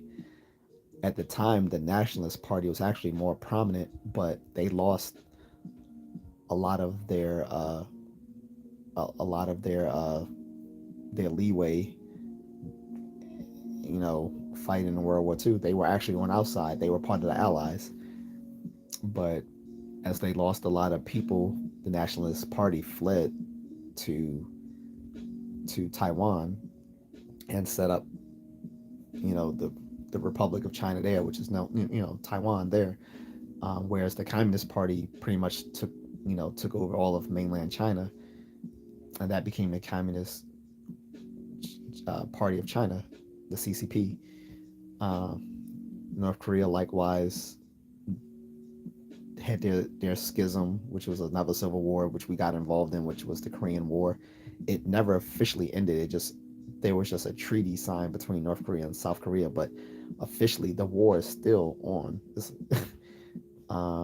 Then of course Vietnam, when they decided to kick the French out, and they had their little thing, and anyway, all this stuff happened after World War II. So there was no country I can say was my favorite country from World War II.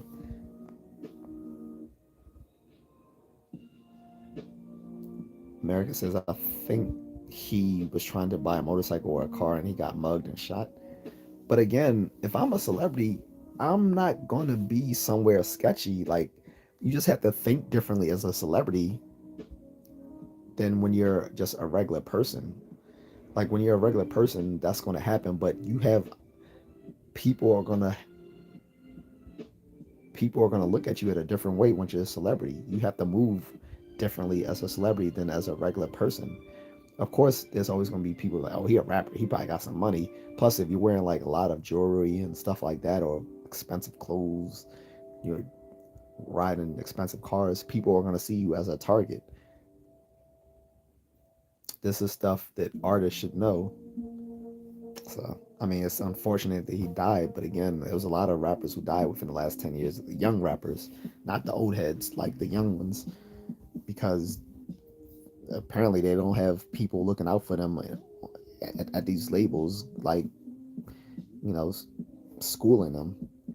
And I think a lot of these labels purposely made a schism between the old rap legends out there and the young artists, so that the old rap legends won't be seen as seen as mentors for these young artists. Because if a lot of these young artists had these older rappers and producers as mentors, they probably wouldn't be getting into all the dumb stuff they do today.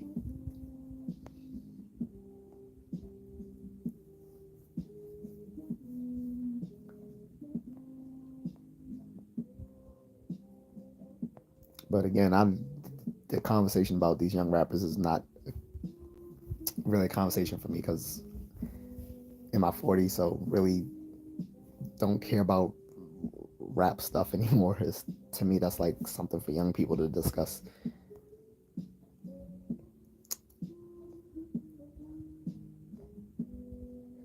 Actually, World War II gave us some great movies. Unfortunately,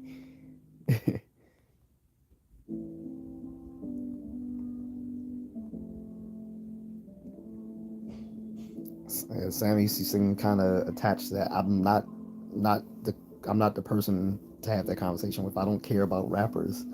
I don't consider them very highly in my list of people.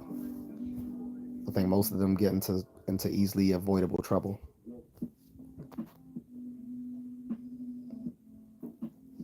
What's my favorite dictatorship communist country around during World War II? Mine was the Soviet Union. They did a lot of wrong. I don't have a favorite dictatorship or communist country. I don't favor that sort of government. They make their people miserable. I wouldn't favor any of them. Adam Mori says was just starting to get his path sorted. Yeah. Ash's rappers think they're invincible. That and some of them are just stupid. I mean, no one accused these people of being smart.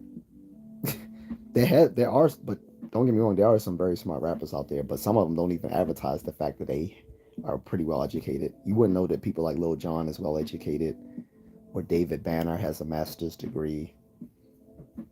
Even the Yin Yang twins were educated, but you didn't know that because that wasn't something that was they could market. Um, so,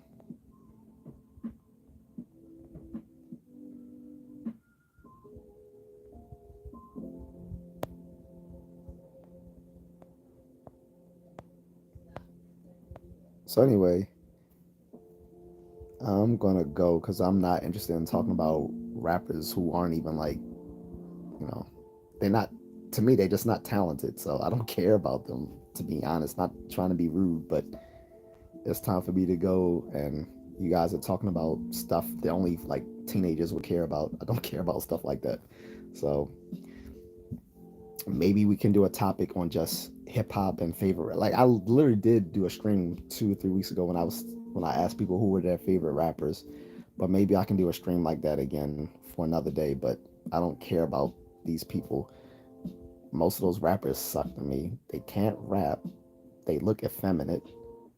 Like I literally just posted something on my personal Facebook yesterday saying We grew up on bigs. Y'all grew up on lils. We are not the same people.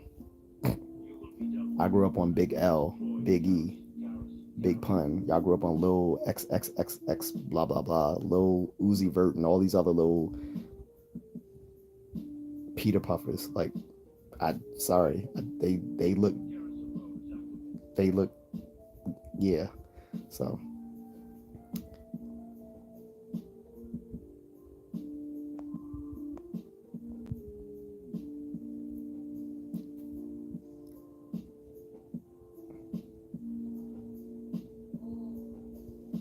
oh no problem, Erica.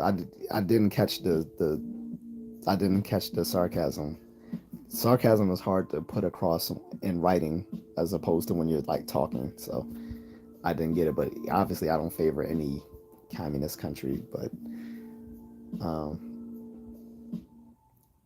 and most of them have failed. But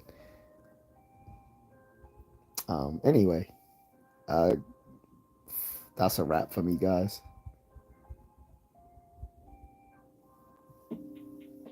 So